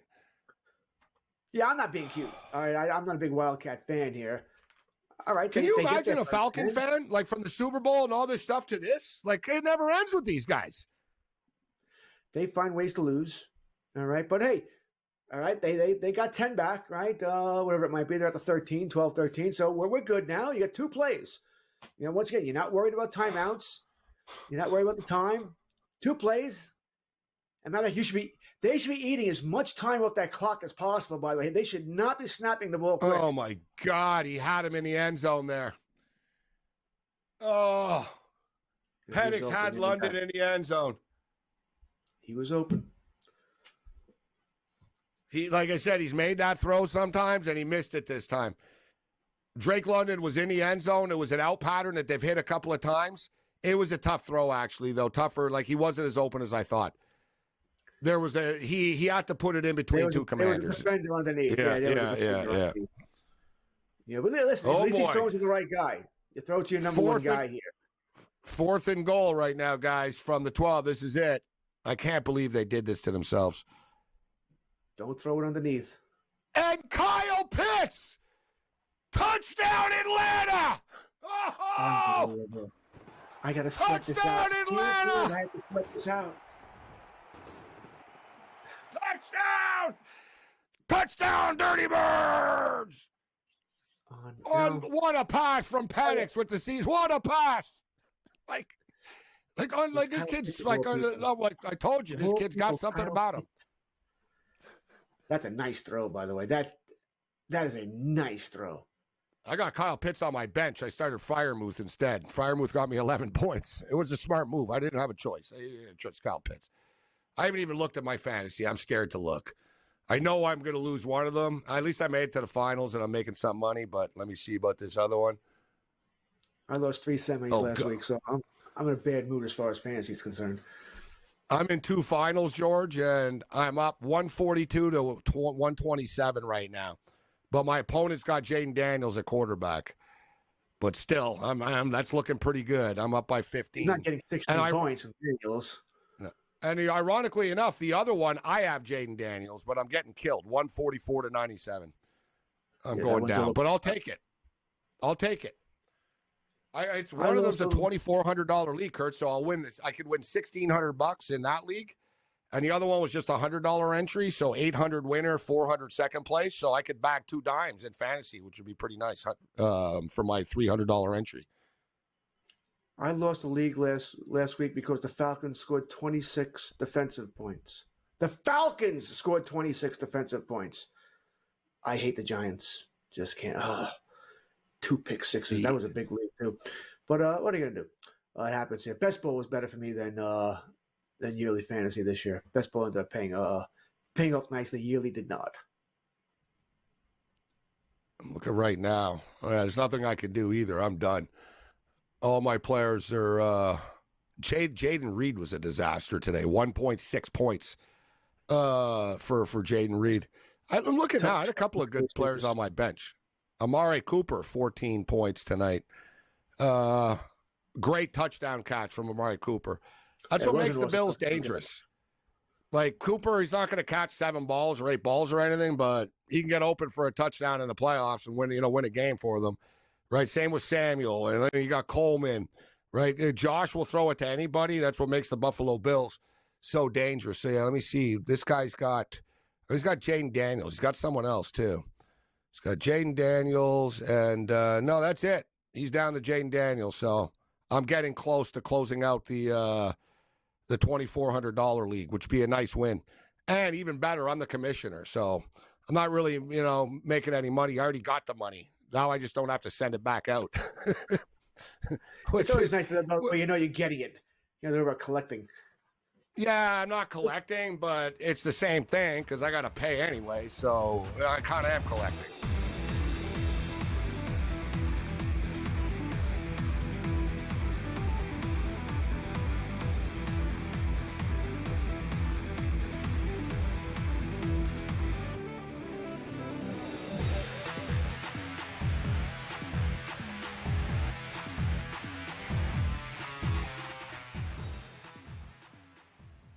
Anyone that's been to a sporting event, the atmosphere before a game, I think Game Time Decisions has that same exact atmosphere. This is our arena.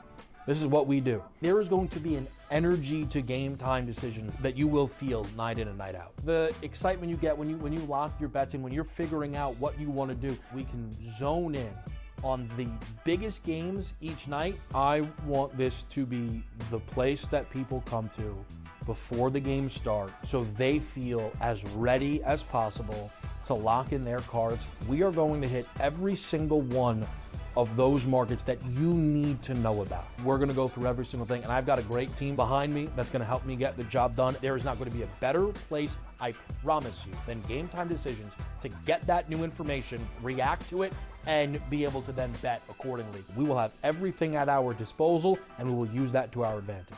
I'm Kevin Walsh. Tune into Game Time Decisions from 6 to 8 p.m. Eastern on SportsGrid. Your gut says Miami is going to win, and you should take the over.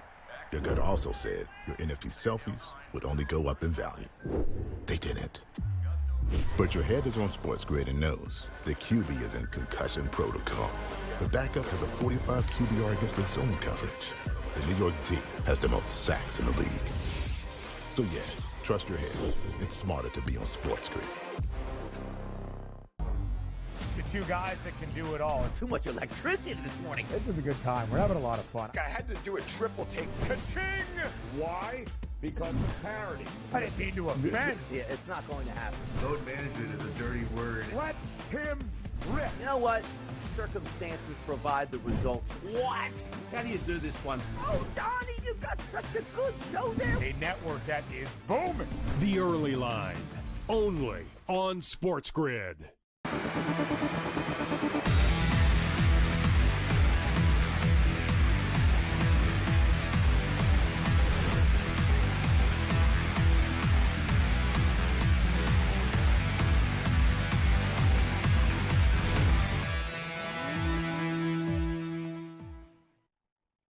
Well, we suddenly have ourselves a game here in the late night hours on the SportsGrid Radio and Television Network.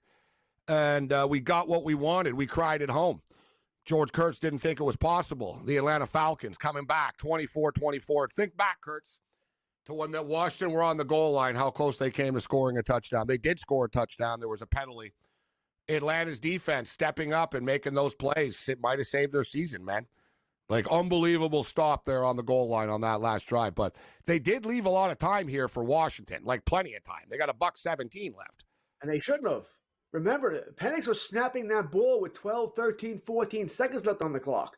If this comes down to where they kick a field goal here to win the game with under 30 seconds, that's on listen, he's a rookie quarterback. It's his second start. I get it here, but he will. And he was in a rhythm, too. That ball with way too much time. He had to wait. He has to learn to wait. He left yeah, but how about this game. How about this? Now it's 3rd and 11 with 55 seconds left. Washington don't get the first down here. Atlanta could potentially get the ball and win the game with a field goal.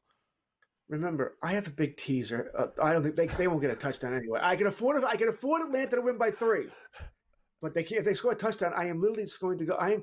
When I walk the dog tonight, I'm going to go play in traffic as well and get hit by a car. We got that touchdown yesterday with the Bengals, which was a miracle one, but I don't think it'll happen again. Here they are, big play. Oh no! The Atlanta Falcon defense, 3 and out. And you want to talk about clock management. Washington just left Atlanta 50 seconds, and the Falcons have a timeout left, George. I think they got 2 from what I'm seeing here, but he dropped that ball, right? That's a drop. Oh, they got 2 timeouts. You're right. There are 2. They went deep over the middle of the field to Zacchaeus again. He dropped that ball. It hit him in the head. Oh, let's see the replay again here. More teams lose than win. That's got to be caught. No, it went over his hands. It didn't hit him in the head. Look. Yeah, it sort of did hit him in the face, but he missed. Yeah, it hit him in the face, but his hands, too. He missed it. That was a good pass. He should have catched that. He should have caught it. Okay. This game doesn't mean anything to Washington, right? They're in the playoffs. So it's not a big deal. Dude, and they're the 7th seed already. I guess they could pass Green Bay.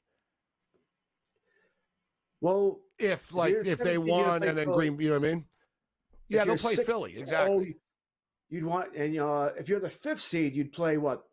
The Rams? So you the fifth team is going to be Minnesota or Detroit, as insane as it is. So but if you have a 6th seed, then you'll play the Rams or let's see, I'll get you or Tampa, right? Theoretically, here, if you were to win the game, as Atlanta loses here, you'd want to win because you don't want to play. You want to play at the Rams or Tampa around 1 rather than Philadelphia, I would think. Unless you think Hurts is going to be out that long, which I certainly don't. Yeah, and they beat Philadelphia. I don't know. I think Washington could compete with Philadelphia. So, yeah, it would be 6-3, George. 6-3 is Green Bay at L.A. right now. Green Bay at L.A. By the way, if I'm a Buccaneers fan right now, I am flipping out. And why aren't you calling timeout again? What are you doing? You just killed.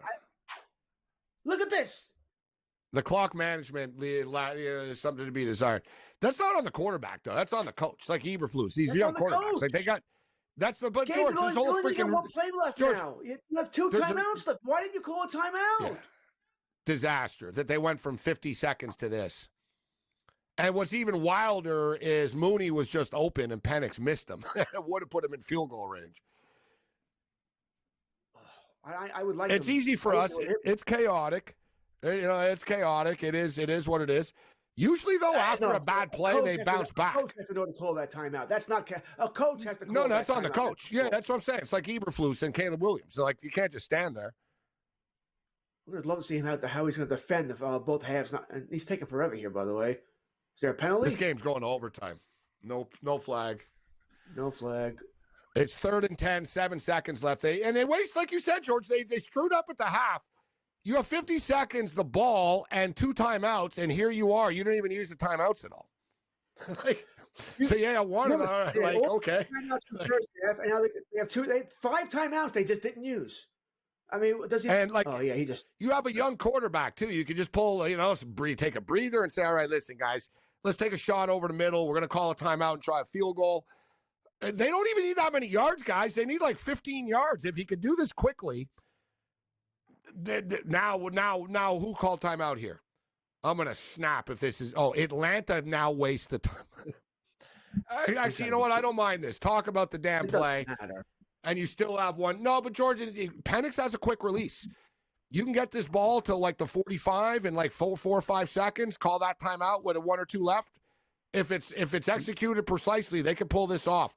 I don't know if Koo could hit a 60-yarder, though, but it's worth a try. It's not Koo. Koo's on IR. It's Patterson, I believe. Oh, sorry. Yeah, whatever. Yeah. It's outdoors. It's windy here. I don't see that happening here. But you remember, you always have to tell your receivers, go down. Go down and give yourself up right away so you can call that timeout. Don't run because in 7 seconds, you're not going to make it to the sideline unless you're throwing an out ball. But this is just a cluster F as far as time management. This has been god-awful. It's like watching a college game. This is what happens a lot of these college football games. At the end, both coaches are like, what the hell is he doing? Who's that penalty on? That's big. That's big. That's on Washington. That's big because that moves them 5 yards without moving the clock. So they're pretty much at midfield here. So we'd be right now. That's big. That's big. That's big. You just go for that quick hit right now. Boom. You could throw anywhere on the field, too, because you got the timeout. Right now, if they be a 69-yarder from here, so you need at least 12 to 15 yards to make it somewhat legitimate. And I don't know if I don't think Koo wouldn't make it. It's better that Koo's not the guy. Koo wouldn't make the long kick anyway. So this would be better. I don't know if Pass is going to hit it either, but I think it's going to come down to I think they'll get a field goal shot here and they'll miss, and then we're all like, Morris, what the hell were you doing here? Why you could have gotten closer. You got to get rid of it, Penix. You got to get rid of it. You're taking too long. Oh, they got the flag. Oh no! Whoa! This is going to put him in field goal range. Is it PI or is it holding? This is going to be. This is crazy.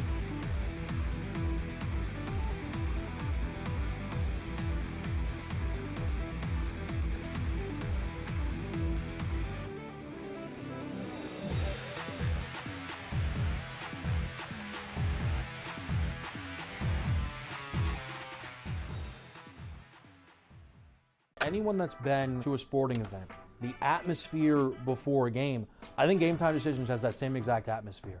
This is our arena. This is what we do. There is going to be an energy to Game Time Decisions that you will feel night in and night out. The excitement you get when you lock your bets in, when you're figuring out what you want to do, we can zone in on the biggest games each night. I want this to be the place that people come to before the games start so they feel as ready as possible to lock in their cards. We are going to hit every single one of those markets that you need to know about. We're going to go through every single thing, and I've got a great team behind me that's going to help me get the job done. There is not going to be a better place, I promise you, than Game Time Decisions to get that new information, react to it, and be able to then bet accordingly. We will have everything at our disposal, and we will use that to our advantage. I'm Kevin Walsh. Tune into Game Time Decisions from 6 to 8 p.m. Eastern on SportsGrid. Your gut says Miami is going to win, and you should take the over. Your gut also said your NFT selfies would only go up in value. They didn't. But your head is on SportsGrid and knows the QB is in concussion protocol. The backup has a 45 QBR against the zone coverage. The New York D has the most sacks in the league. So yeah, trust your head. It's smarter to be on SportsGrid. The two guys that can do it all. Too much electricity this morning. This is a good time. We're having a lot of fun. I had to do a triple take. Ka-ching! Why?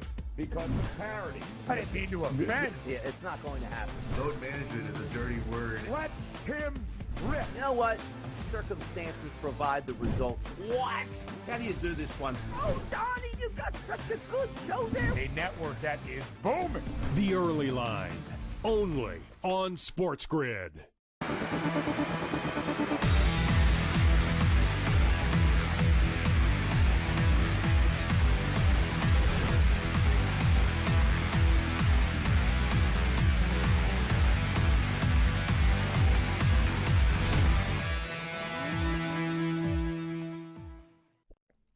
Oh, the drama continues.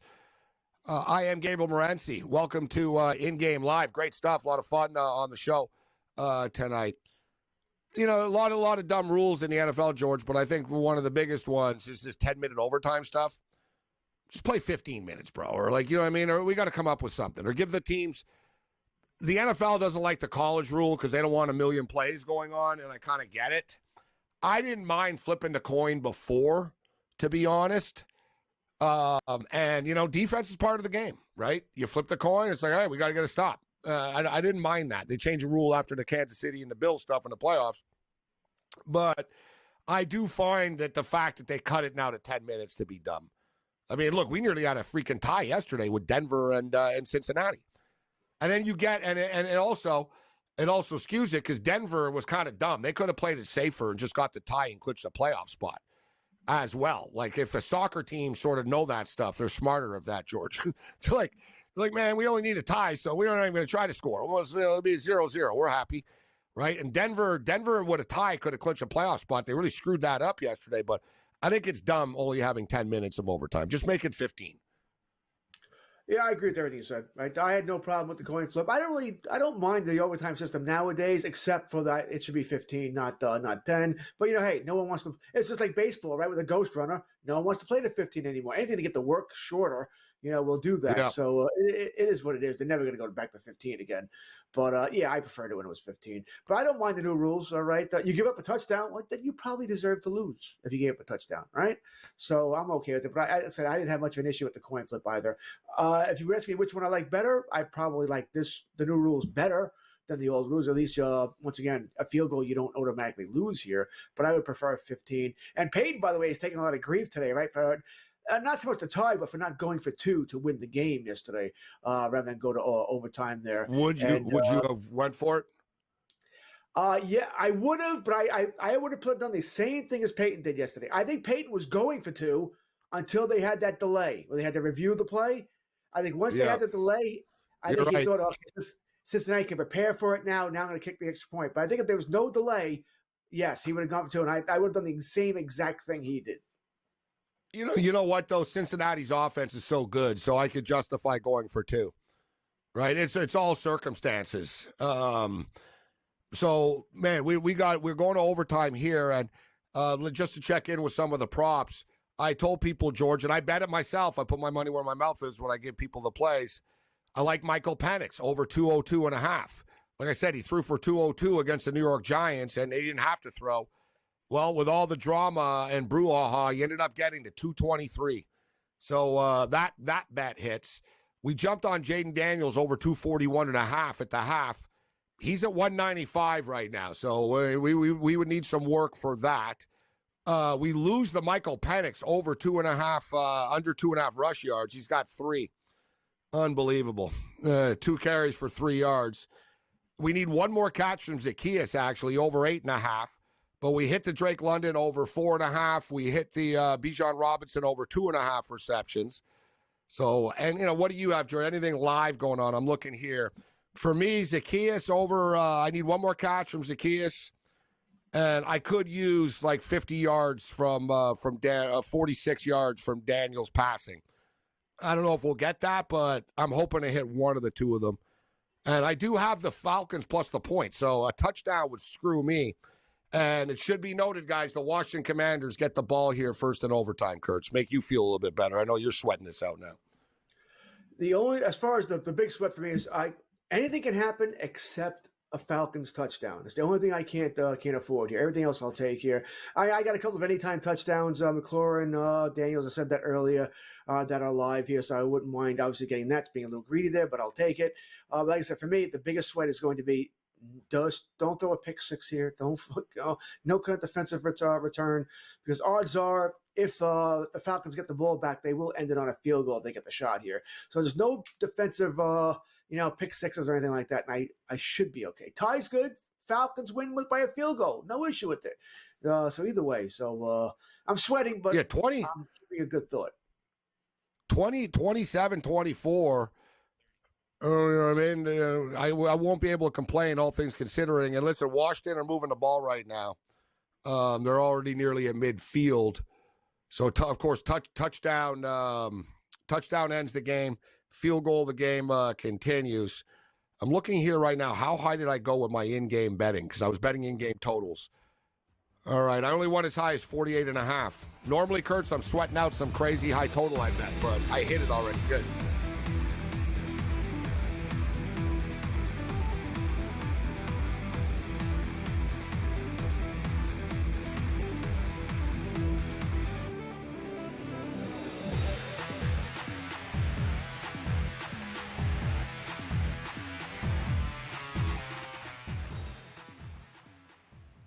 Anyone that's been to a sporting event, the atmosphere before a game, I think Game Time Decisions has that same exact atmosphere. This is our arena. This is what we do. There is going to be an energy to Game Time Decisions that you will feel night in and night out. The excitement you get when you lock your bets in, when you're figuring out what you want to do, we can zone in on the biggest games each night. I want this to be the place that people come to before the game starts, so they feel as ready as possible to lock in their cards. We are going to hit every single one of those markets that you need to know about. We're going to go through every single thing, and I've got a great team behind me that's going to help me get the job done. There is not going to be a better place, I promise you, than Game Time Decisions to get that new information, react to it, and be able to then bet accordingly. We will have everything at our disposal, and we will use that to our advantage. I'm Kevin Walsh. Tune into Game Time Decisions from 6 to 8 p.m. Eastern on SportsGrid. Your gut says Miami is going to win, and you should take the over. Your gut also said your NFT selfies would only go up in value. They didn't. But your head is on SportsGrid and knows the QB is in concussion protocol. The backup has a 45 QBR against the zone coverage. The New York D has the most sacks in the league. So yeah, trust your head. It's smarter to be on SportsGrid. The 2 guys that can do it all. Too much electricity this morning. This is a good time. We're having a lot of fun. I had to do a triple take. Ka-ching! Why? Because of parity. I didn't mean to offend. Yeah, it's not going to happen. Load management is a dirty word. Let him rip. You know what? Circumstances provide the results. What? How do you do this once? Oh, Donnie, you've got such a good show there. A network that is booming. The Early Line, only on SportsGrid.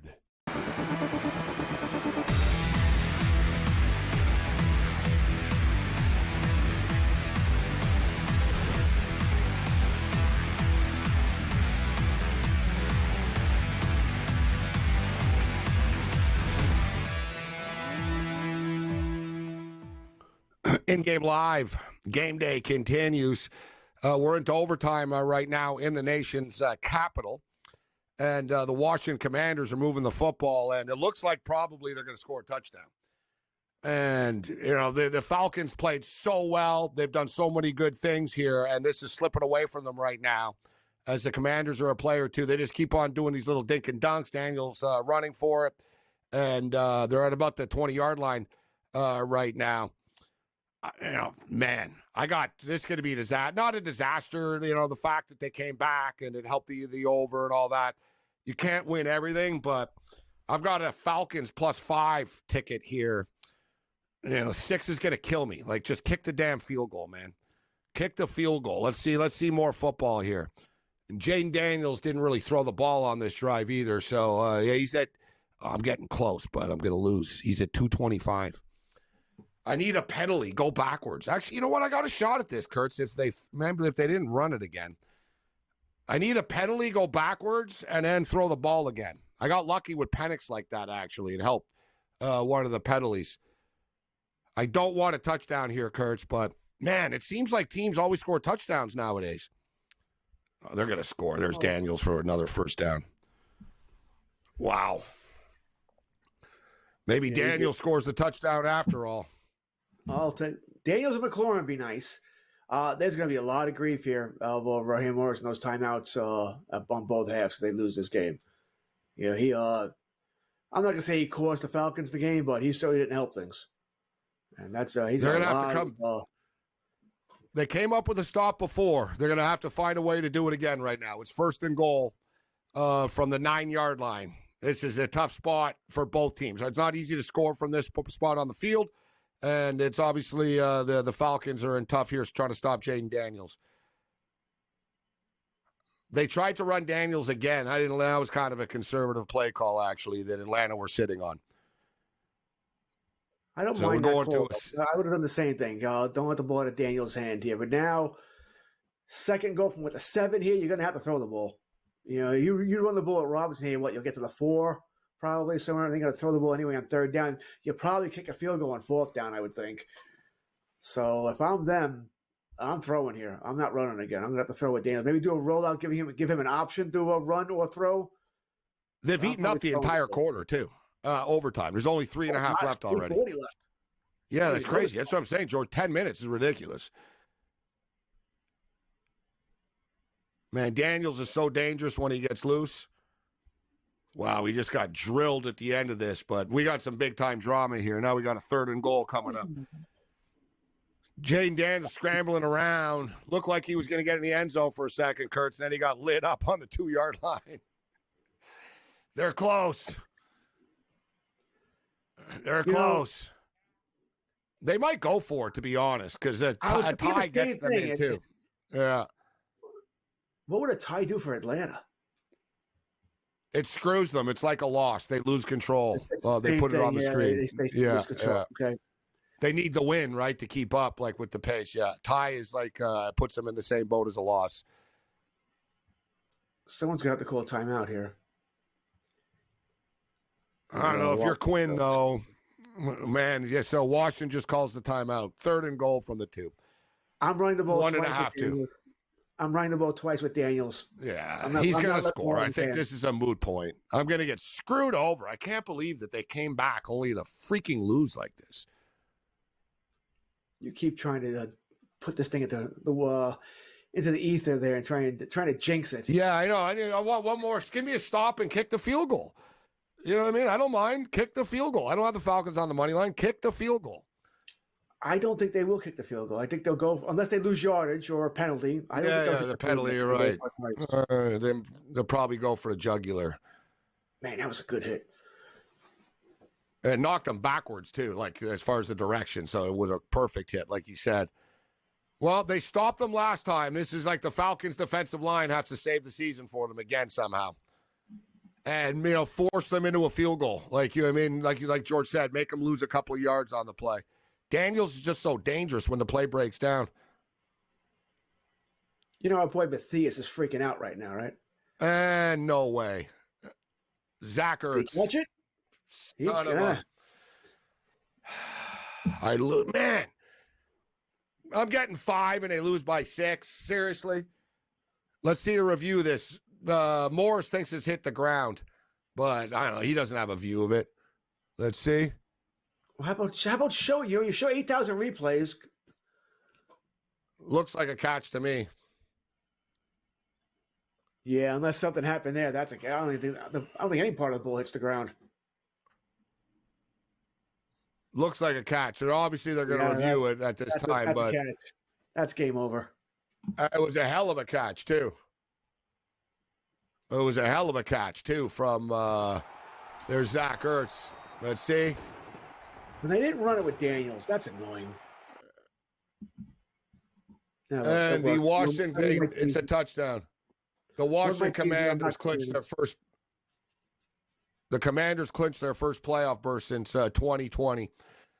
They're in. Wow, what a screw job! But hey, you can't win them all, and we had a lot of good things happen on the way out of that football game. All right, George. Thanks for joining us this evening. Always my pleasure. Good luck, everybody. Tom Vecchio will step up and in next with the post-game show. We'll see you on the Monday Night Meltdown.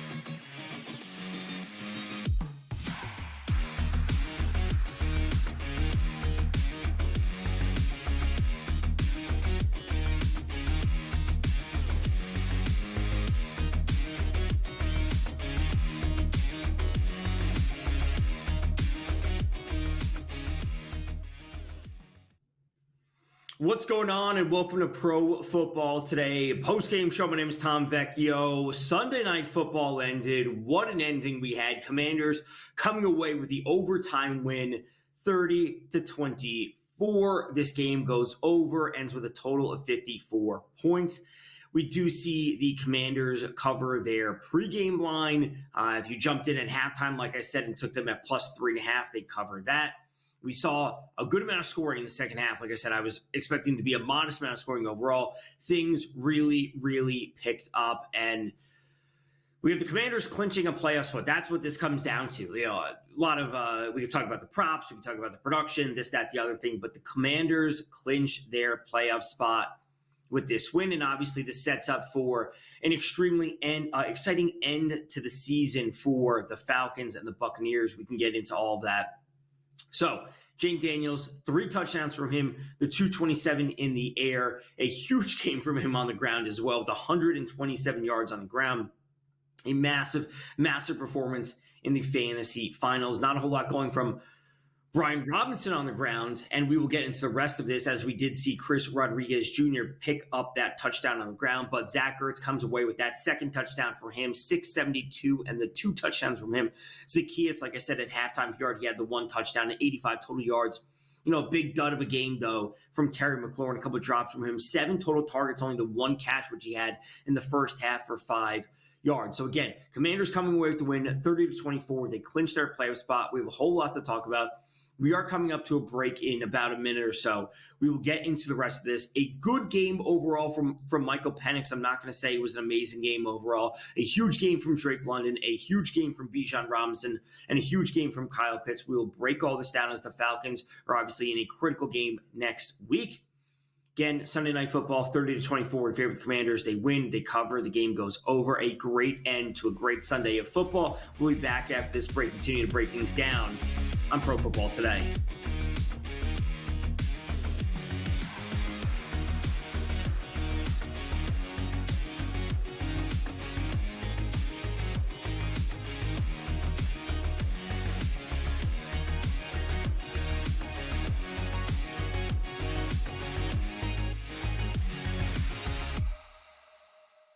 In the heart of winter, when nights grow long, we come together under these lights. A team, united by purpose. Fans bound by passion. Each holding a small flicker of hope in their hands. At SportsGrid, we believe that even the darkest nights can't dim the unity we share. One team, one stadium, one shining moment. This holiday season, we shine brighter together. Happy Hanukkah from all of us at SportsGrid. Two guys that can do it all. Too much electricity this morning. This is a good time. We're having a lot of fun. I had to do a triple take. Ka-ching! Why? Because of parity. I didn't mean to offend. Yeah, it's not going to happen. Load management is a dirty word. Let him rip. You know what? Circumstances provide the results. What? How do you do this one? Oh, Donnie, you got such a good show there. A network that is booming. The Early Line, only on SportsGrid. Your gut says Miami is going to win, and you should take the over. Your gut also said your NFT selfies would only go up in value. They didn't. But your head is on SportsGrid and knows the QB is in concussion protocol.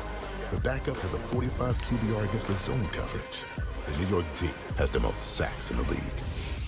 So yeah, trust your head. It's smarter to be on SportsGrid.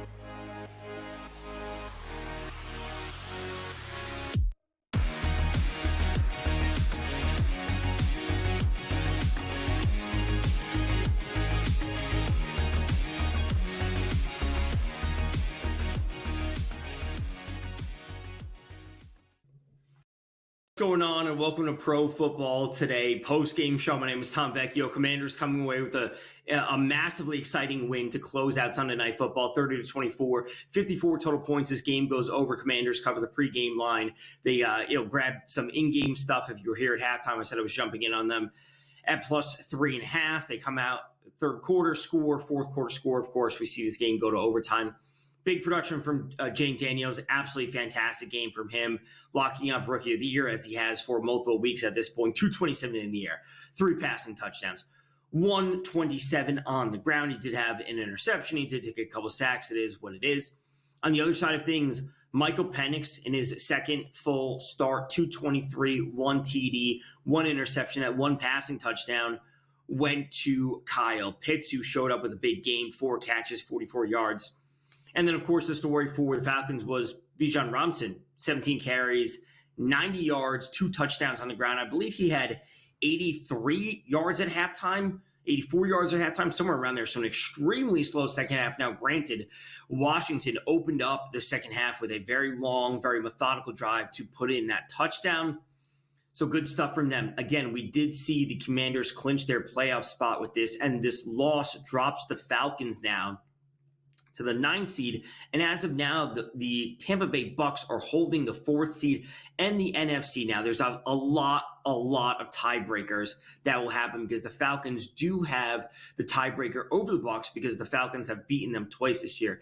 There's a whole lot that we will break down, not only tonight on the show for as much time as we have, but throughout the week, you're going to see all of this talk. You're going to see this needs to happen, that needs to happen. And the same thing can be said about the AFC because the Bengals won, the Colts lost, the Dolphins won, the Broncos lost. All of these teams have varying degrees of help needed, take care of their own business. And the one that everyone's going to be looking at would be the Broncos. If we can jump to some early lines for next week, the Broncos are at home. They're 8.5-point home favorites taking on the Kansas City Chiefs, which is obviously not a line that you expect with the Broncos at home taking on Chiefs, but it's obviously under the assumption that Patrick Mahomes does not play for Kansas City. Probably not going to be seeing, maybe not Isaiah Pacheco, Travis Kelce, et cetera, for the Chiefs because they are fully locked into the number 1 seed. They have literally nothing to play for. So This is what we may be seeing from a number of teams around the league, is that they will be resting their starters if they are secure. Another team could be the Buffalo Bills. Won today, massive win over the Jets. They are 1.5-point road favorites taking on the Pats. The Bills were just 14.5-point favorites 2 weeks ago against the Pats. You'd expect this line to be at 6.5, maybe 7, but there's literally no reason for Josh Allen to play. So a lot can go on between the lines where they are now and once we get to Sunday, depending on who gets ruled in or out. One line we also could be taking a look at that could change would be the Eagles at -3.5 taking on the New York Giants. Now, you'd like to see this line, or you'd expect, I should say, to see this line a little bit higher, at least a touchdown, if not pushing to that, 9.5, 10, whatever it might be. But we know that Jalen Hurts didn't play this week, and not only did Jalen Hurts not play this week, Kenny Pickett got hurt in game for the Eagles. Saquon Barkley is setting and breaking records. He's approaching records, but the Eagles are also locked into their spot. So do they need to have Hurts out there? Do they need to have Saquon out there? Will Kenny Pickett even be good to go? So there's so many things going on. And it is also one of the most fun weeks to bet because these varying degrees of motivation, milestones for players, which we'll certainly talk about throughout the week. And then when it comes to milestones in terms of record-wise, a player like Mike Evans for the Bucs hitting 1,000 yards on the season. He did have 97, so he's on pace to hit 1,000 yards. Once again, he'll need to have he needs to average 91.5 yards coming into today. He hit 97 today, so he needs to have whatever it is, 90 some odd next week against the Saints, which he should be able to do. They're 13.5-point home favorites, a matchup that he has historically torched them in, if he's not getting ejected against the Saints, that is. So we'll be looking there. And again, it's not like we're just looking at Mike Evans because we expect him to have 90 yards, whatever it is, to hit this milestone of 1,000 yards in every single one of his seasons. But the Bucs have full motivation to play and win. So this is like the perfect double dip spot where we have players to play and win, and the motivation is there for whether it be contract incentive or career milestones.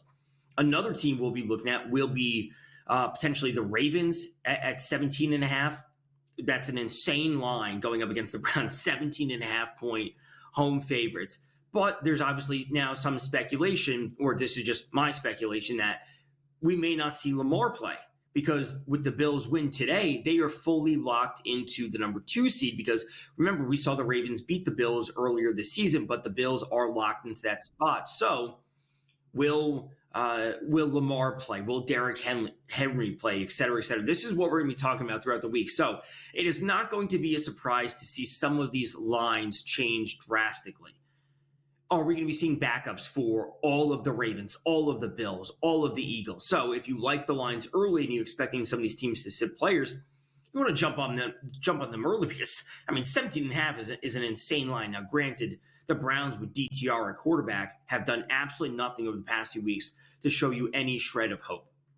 Now, will we be looking to other teams? Actually, this is actually an interesting game. Texans at Titans, if we have a graphic for this, Texans at Titans, 35.5 over under, which is absolutely terrible.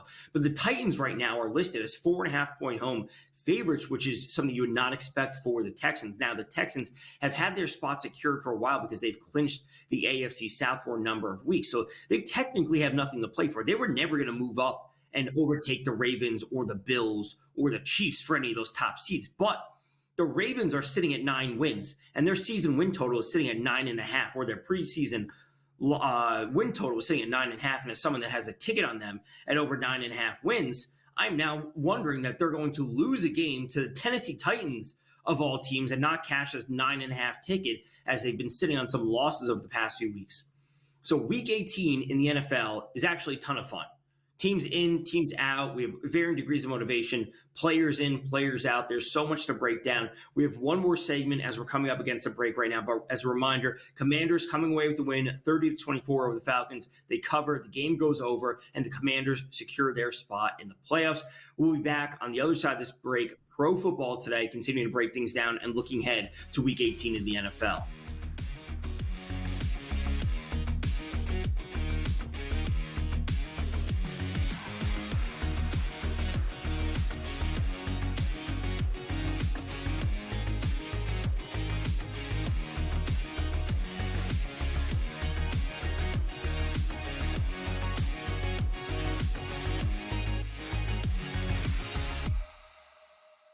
In the heart of winter, when nights grow long, we come together under these lights. A team, united by purpose. Fans bound by passion. Each holding a small flicker of hope in their hands. At SportsGrid, we believe that even the darkest nights can't dim the unity we share. One team, one stadium, one shining moment. This holiday season, we shine brighter together. Happy Hanukkah from all of us at SportsGrid. Two guys that can do it all. Too much electricity this morning. This is a good time. We're having a lot of fun. I had to do a triple take. Ka-ching! Why?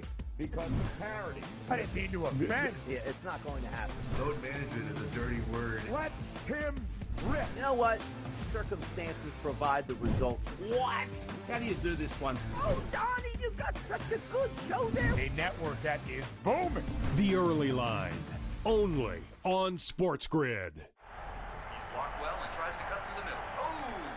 Your gut says Miami is going to win, and you should take the over. Your gut also said your NFT selfies would only go up in value. They didn't. But your head is on SportsGrid and knows the QB is in concussion protocol. The backup has a 45 QBR against the zone coverage. The New York D has the most sacks in the league. So yeah, trust your head. It's smarter to be on SportsGrid.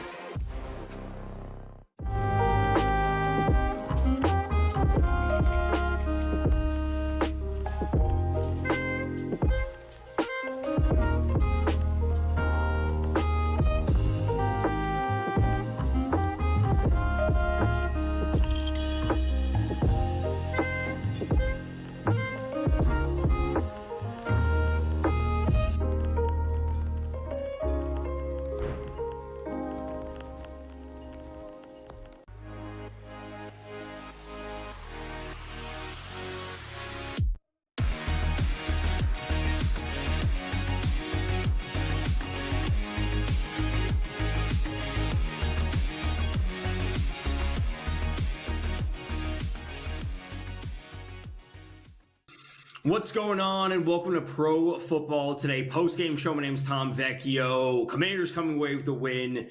They secure their spot in the playoffs. Huge performance from Jane Daniels. We just briefly looked at a few of the games for Week 18. As you will see, there are the actual schedule for Week 18 is starting to come out. It was just announced that the Vikings and the Lions will play on Sunday night. That game will determine the number one seed in the NFC. It is absolutely amazing to end the regular season with a game that will determine the number one seed in the conference. But let's quickly look at tomorrow's game, the last Monday night game of the season. The Lions are 3.5-point road favorites taking on the 49ers. We have a 50.5 over-under. I like the Lions in this spot, of course. Myself, Dave Sherapan, Adam Kaufman will be back for the pregame show, 7 p.m. Eastern, breaking down this entire game, giving our best bets for that game, running through some SGPs.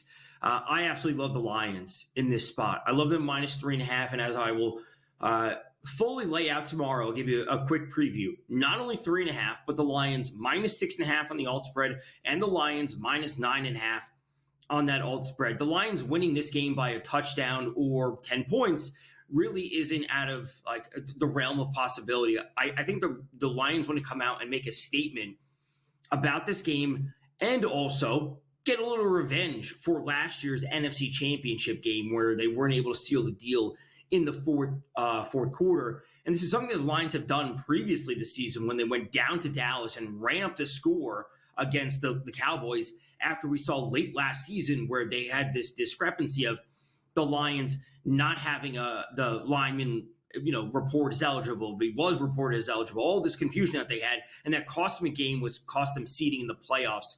That could have been a home game for them last year in the playoffs. So we circle it all back. The Lions come out, drop 30-plus points tomorrow night against the 49ers team that is fully eliminated, and we will see the Lions win by 10-plus points. They will cover 3.5, they will cover 6.5, and they will cover 9.5 tomorrow night. They will run up the score. We're going to go through all of this tomorrow night. Now, there are some interesting props that I do like, and one of which will start with Brock Purdy. Is going to be some combination of either his passing yards or his passing attempts.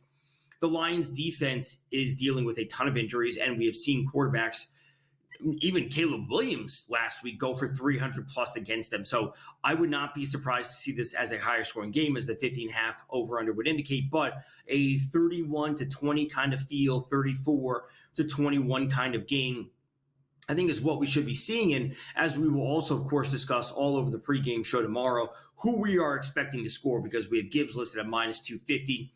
Isaac Arendo is expected to be back for the 49ers, minus 125, and Amon-Ra St. Brown listed at minus 105. Obviously not going to be surprised to see both Gibbs and St. Brown find their way into the end zone. And then it's going to be some combination of Williams, Laporta, and Tim Patrick, that is, for the Lions. So 2 of those 3 players I'm expecting to score tomorrow night. This is what will get them to that 30 or so mark, add in a field goal here or there, and the Lions will run up the score. So great week of NFL action. Obviously an extremely long week. The games on Wednesday, the game on Thursday, the 3 games on Saturday, and of course all day today. We will end it tomorrow with the Lions taking on the 49ers. As we move throughout the rest of the week, this is when people will be talking about not only conference futures, if you want to buy back in on a team, whatever it might be, but this is where we're going to start to talk about direct Super Bowl matchups, which is one of my favorite things. Taking that shot on the Chiefs to play the Lions, the Chiefs to play the Bills, the Chiefs to play the Ravens, whatever it might be, Eagles, Chiefs. I don't know, anything. Or conference matchups, I should say. Those are Chiefs, Bills would be conference matchups. Chiefs, Ravens would be conference matchups. But conference direct matchups or Super Bowl direct matchups are a super fun thing to bet before the playoffs start, which we can discuss plenty as we do the Back to the Future segment at the end of the pregame show tomorrow. So there's so much to break down, not only in the next day, but over the course of the final week of the NFL season. So huge win for the Commanders. They get into the playoffs. Great for their franchise, new coach, new ownership, franchise quarterback, you name it. Great for the Commanders to come away with a 30-24 victory over the Falcons. The game goes over. The Commanders cover. Huge performance from Daniels, 3 passing touchdowns and 127 yards on the ground, not to mention the 227 in the air. Obviously, the Falcons have a huge game on tap going up against the Panthers in the final week. Obviously, a lot needs to be discussed for the NFC South. So that does it for today. Of course, myself, Dave Sherapan, Adam Kaufman, we'll be back tomorrow night for the Monday night pregame show at 7 p.m. Eastern, right here on SportsGrid. We'll go through everything. Lions are coming away with a big win tomorrow. Stay tuned for all of that, the rest of the programming here. I will see you guys tomorrow night, 7 p.m. for the pregame show.